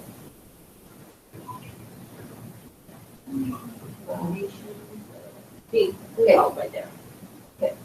Seller's remedy shall be limited to liquidated damages in the amount of the earnest money. It is agreed that such payments as the value of liquidated damages are seller's sole and only remedy for buyer's failure to perform the obligations of this contract. The buyers agree that seller's actual damages in the event of default can be difficult to measure, and the amount of liquidated damages herein provided for a reasonable time for such damages. So we've got paragraph 3, let's look at that. Paragraph 3 is terms, okay?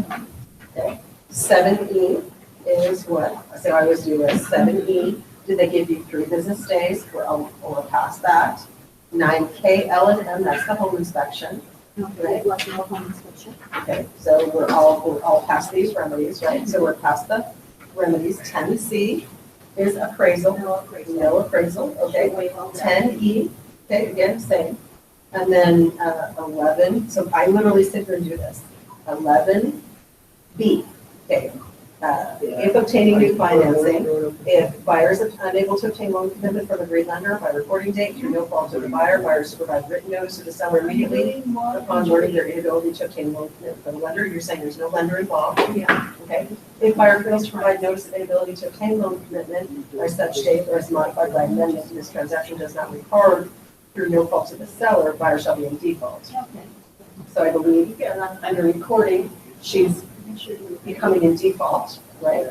And then 19, let's go to 19. I will just do the full shebang. 19 says earnest money dispute. The buyer and seller agree that in the event of a controversy regarding the earnest money held by the broker may make a determination as to the cause of the failure, or require the parties to execute an agreement for the release of the earnest money. And if the broker makes a determination as to the cause of the failure and distributes earnest money according to the parties here to agree to indemnify and hold harmless. Where's the earnest money? It's allocated. Okay. And it's cash. Of course. They not cash and They couldn't take it cash. how can market on the contract? I think I would, maybe,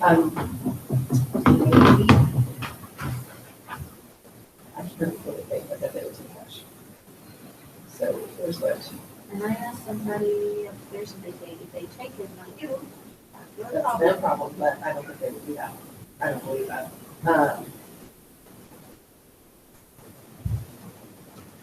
And do you think that James Black is always going to be there and giving it to the money and just rolling out?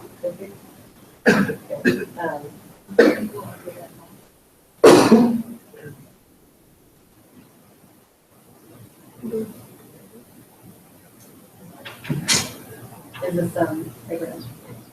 No, I said Bravo. Asking You for said that cash. one in, this thing, you didn't get much traffic? No, I mean, it was beautiful. You go grab the contract. First really smoking, we could have to kind of, Thank you. I'm doing one Saturday, but is there anything that you can share with me, like, what people were asking me? No, you know, it was just, I don't really have numbers tracked, just one lady that came through, was like, it's not really significantly bigger than the place she's in now, so. talking about, you guys still getting repairs? So she's, yeah. Loan discount fee, loan origination, appraisal credit, flood determination. So it's still in Lender, the owners, process. She's doing all that this week, so, yeah, it's gonna be much better shape. After closing costs for the buyer. you know, than this week. This week. Because what do we have? No, lender's policy, owner's title policy. Oh, that's on there, optional. Closing payment, funding. I don't look at So it. almost closing dates. I just think it's really neat people. Oh, I know. So I don't They always say, take off. They always say they 720. always say.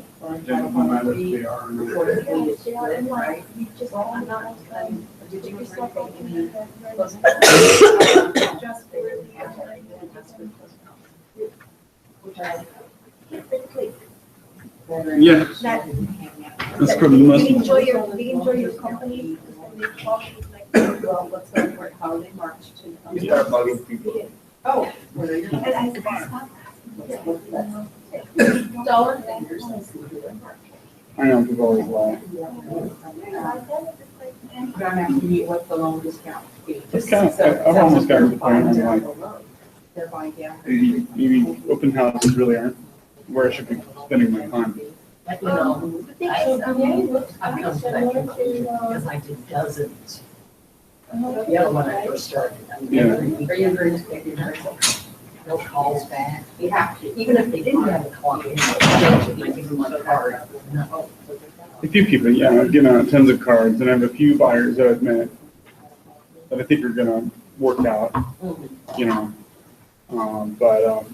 Yeah, but I mean, a pretty small percentage, very small percentage. Yeah.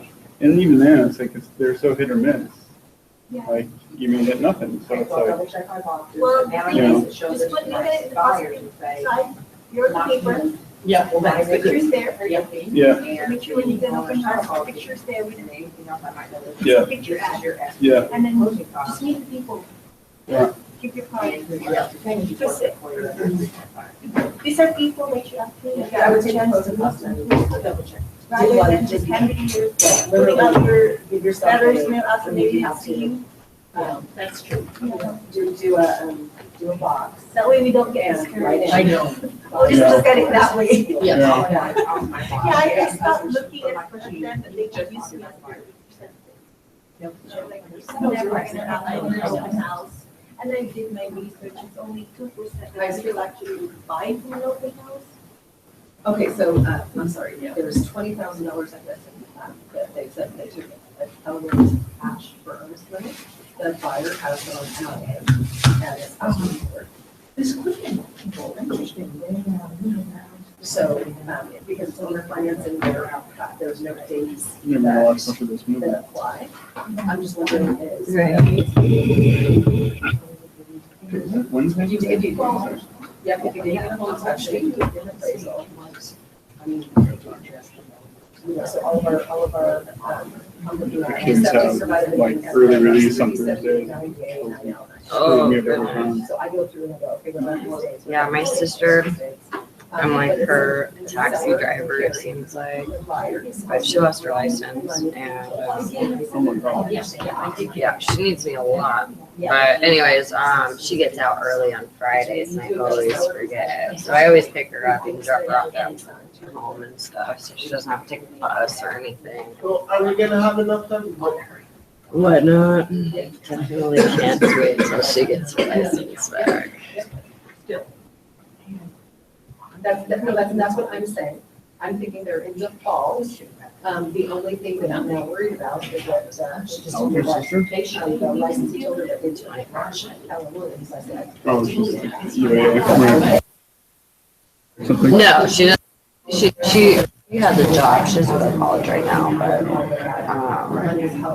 she works hard at chiropractic right off of Northern Lights. Oh, yeah. So it's like 5 minutes away from here, so it's not a big deal. And she lives like on Tudor and Denali, basically. And so it's not anything, but sometimes it just gets really annoying. Yeah. that's what I was thinking too. I'm not gonna say. I can't wait for self-driving cars. I wonder if they're gonna let Why people. not? Perfect. The self-driving cars, all the bar lushes, man, are gonna be like the first buyers. Like, it's like, yeah, I can hang out till 4 a.m, fix what I want, and just sell the car, take me home. Thank you very much. Yeah, they're gonna have something though. Just like a So, cab. of course, I'm asking to see. As cool as that would be. I can't listen. I have to, I'm sorry. Yeah, yeah, I'm who just knows? thinking, and I'm just. As cool as it would be. Exactly, thank you. Cops do. Exactly. What So I'm just, and I'm trying cops to do? be careful. Wouldn't be able to when I pull say, a wheel for- if I understand You wouldn't this even property, need them then for it's cars. Yeah. be considered as a They'd fault. actually be So how, but doing what they need to do. I can't say Yeah, anything. patrol the coastal trail. Right.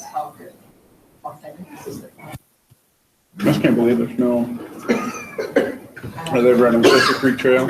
You know, on those trails all the time. I'm just like, you never see a cop on those trails. Right. You know, Right. Down there and smoke pot, whatever.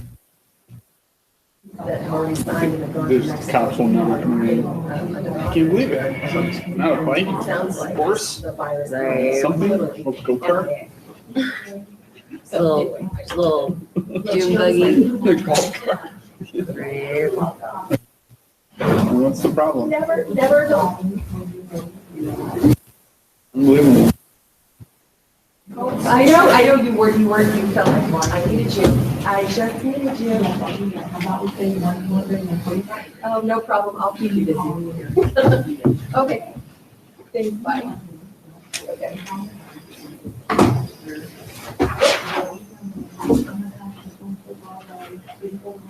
Okay, wait. There's no reason. So are we gonna have, There's not the. No, hang on.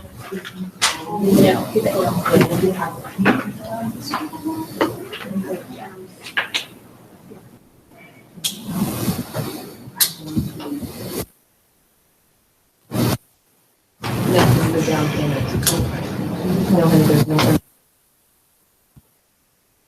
No, there isn't. Put the down.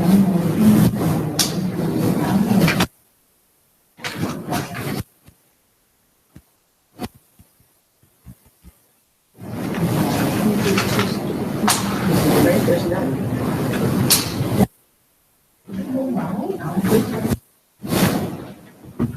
That's a down payment. There's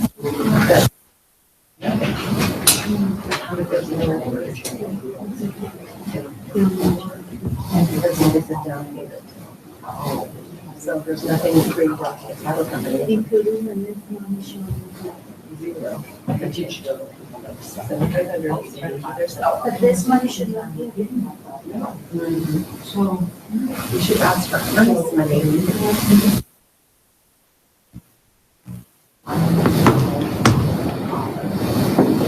No, there is no earnest money. And there is a yep, and I do not, just between me and the post, I'm not accepting deals without earnest money.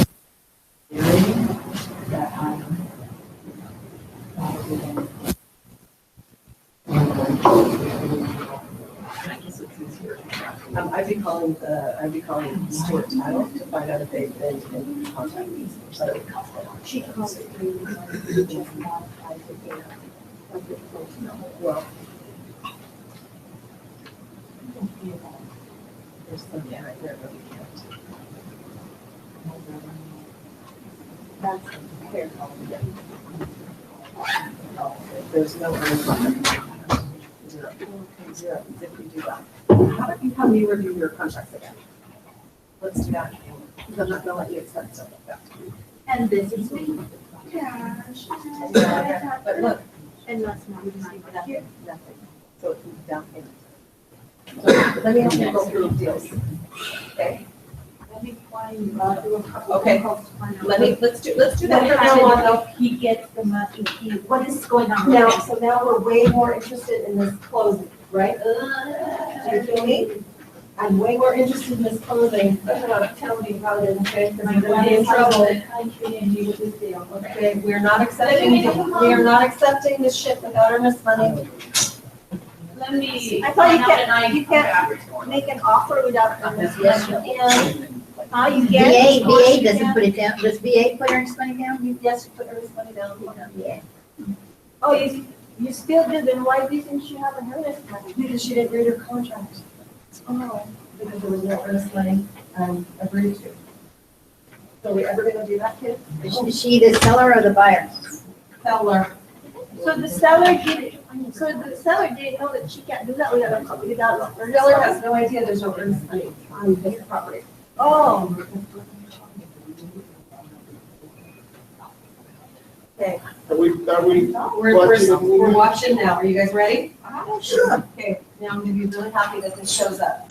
Like maybe. I kind of wonder, can we somehow fix the coloring on that screen? I don't know. We can turn off the light. Yeah, maybe turn off the front light too, yeah. Are you not gonna sit back? I think I should. Or I might just stretch for the whole movie. Right? Down in front. Hang on, I gotta try and see if I can find my devices, right? Where's the thing for this? Here's what I might have to call my friendly guys and have them come over. The what, the TI? Yeah.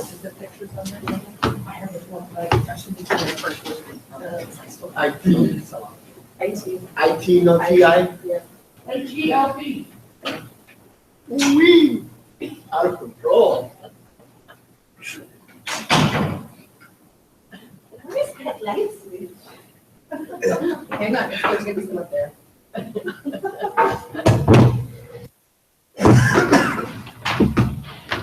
I wanna know if we're rolling.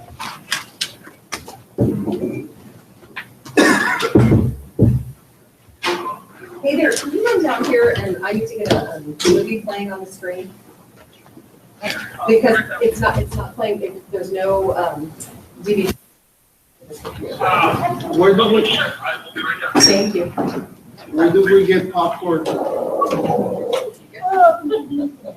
Actually, I think upstairs in the kitchen, I think there might be some popcorn up there. Really? I really do. Where is this one?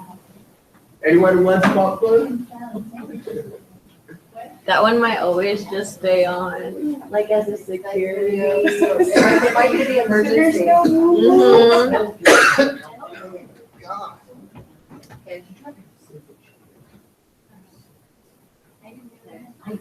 And you do remember, what did I tell you? What did I talk to you about?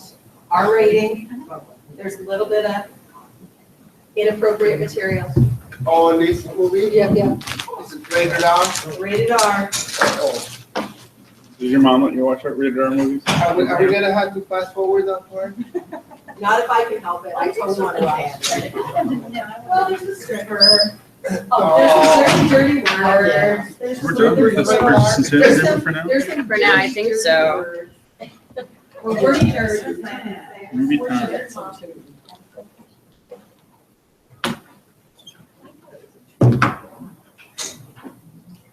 The only other thing I think we can do is watch computers. It has no DVD player in it? What's that? It has no DVD player in it? Not, that computer does not have a DVD player. Just box. My, well, let's see, mine does, but I don't know if I can get the connection. Well, maybe we can swap it out for you too. You need a Thunderbolt. Actually, I have it upstairs. Do you need lights? I don't have anything, they don't let me touch anything, they already know. What do they normally say? Teresa cannot touch Back anything. away from the I know, computer. back away from the computer. Have the kids help you.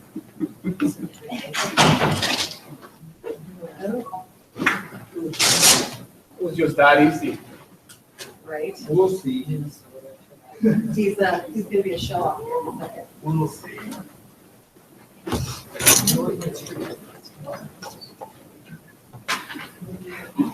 Nope.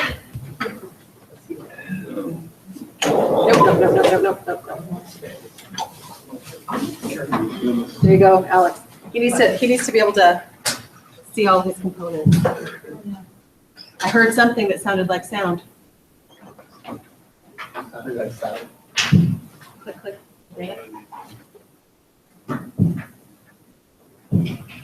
There's a ghost in the machine.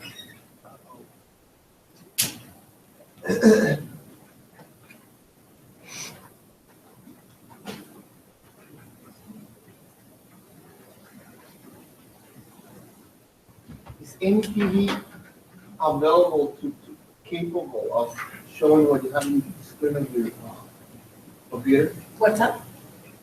Like, ever since I got here, I really wanted to, why do you still have a monitor when they have 88 TVs out there right now? Right, I totally agree. Like, you can swipe whatever is listed on your computer on basically any TV nowadays, right? It's sometimes just kind of hard to see.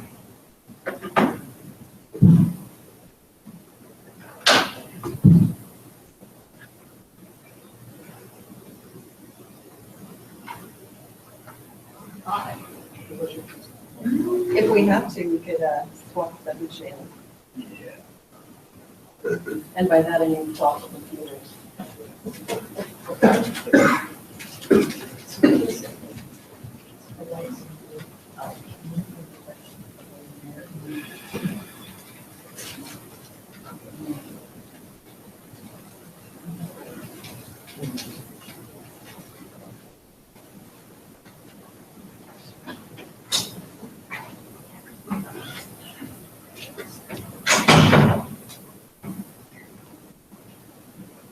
I really love those things. Really don't want to date.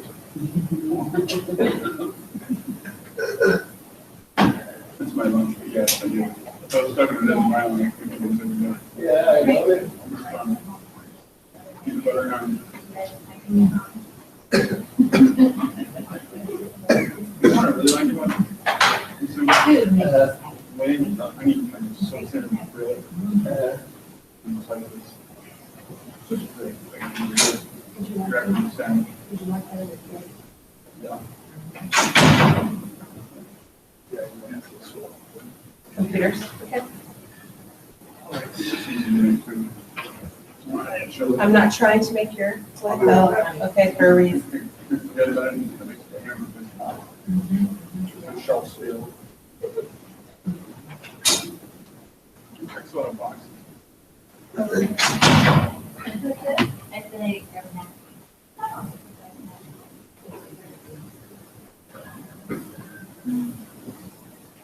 But some, you know, it's funny. Yeah, actually, I didn't buy it. Someone buy it, and they were kind enough to share it. Yeah, it's last week's school for me, so I have business and I go home to get all the paperwork together.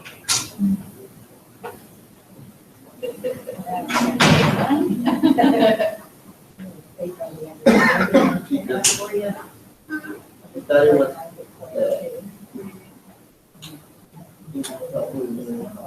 Oh, because it's from the. yeah. So I'm trying it. I'm gonna become a home editor. I had allergies go away. After I started eating dairy. I don't know, I never had allergies, this year has been bad. The allergies have been the worst they've ever been. Gosh forbid if we have a fire that will really hurt the allergy. After quit eating dairy, I didn't have any for challenge. This year, I have nothing. Start eating dairy, no cheese. No And cream your on honey, top. and your honey. Well, this, no, well, maybe, what's this from? Is that from Dan? This is from Dan. Is that one from Dan? Yeah, Mary Ann got it and gave it to Abraham, but he needed more air. He was really bad yesterday. Does Dan sell his honey? He sure does. He sure does. They say there's something really good if you have allergies to use honey in the local area. Absolutely, your It helps local your area, it takes a while, but I mean, I think that's everything. If I didn't get to see him. I don't need him, he's right there all the time on his desk, and then now that I need him, I can't find him. I know, yeah, I was looking for him too. I'll just message him. Alex, good option. Nope, he's coming. He's grabbing that computer with that DVD drive in it. I think that's gonna be the easiest. How long is this movie? 2 hours. 18 hours. Yeah. It's good. You won't be disappointed. You will not leave, I probably guarantee you. That's super fun. A lot of the fun stuff happens. Full fun stuff. What does Dan charge for his honey? Do you guys know? And, For that size jar? he says it's cheaper than Saturday market, they charge for. You want one to Mary Ann, I'm gonna let you know. Yes, Okay. order 2 for me. 2 for you? Yes. Who wants one? I'll take one. Okay, one, What do you buy? honey. Honey. From Jameson? Yeah, They then maple, bees. who wants no more? Just 4? Okay.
Oh, my word.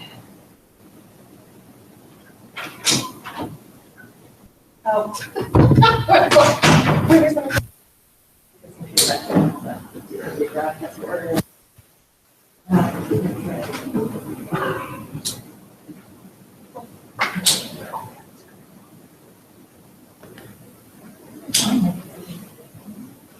guess what? You know, what's your last name? Sorry. Doesn't have one? Heaven, she dropped.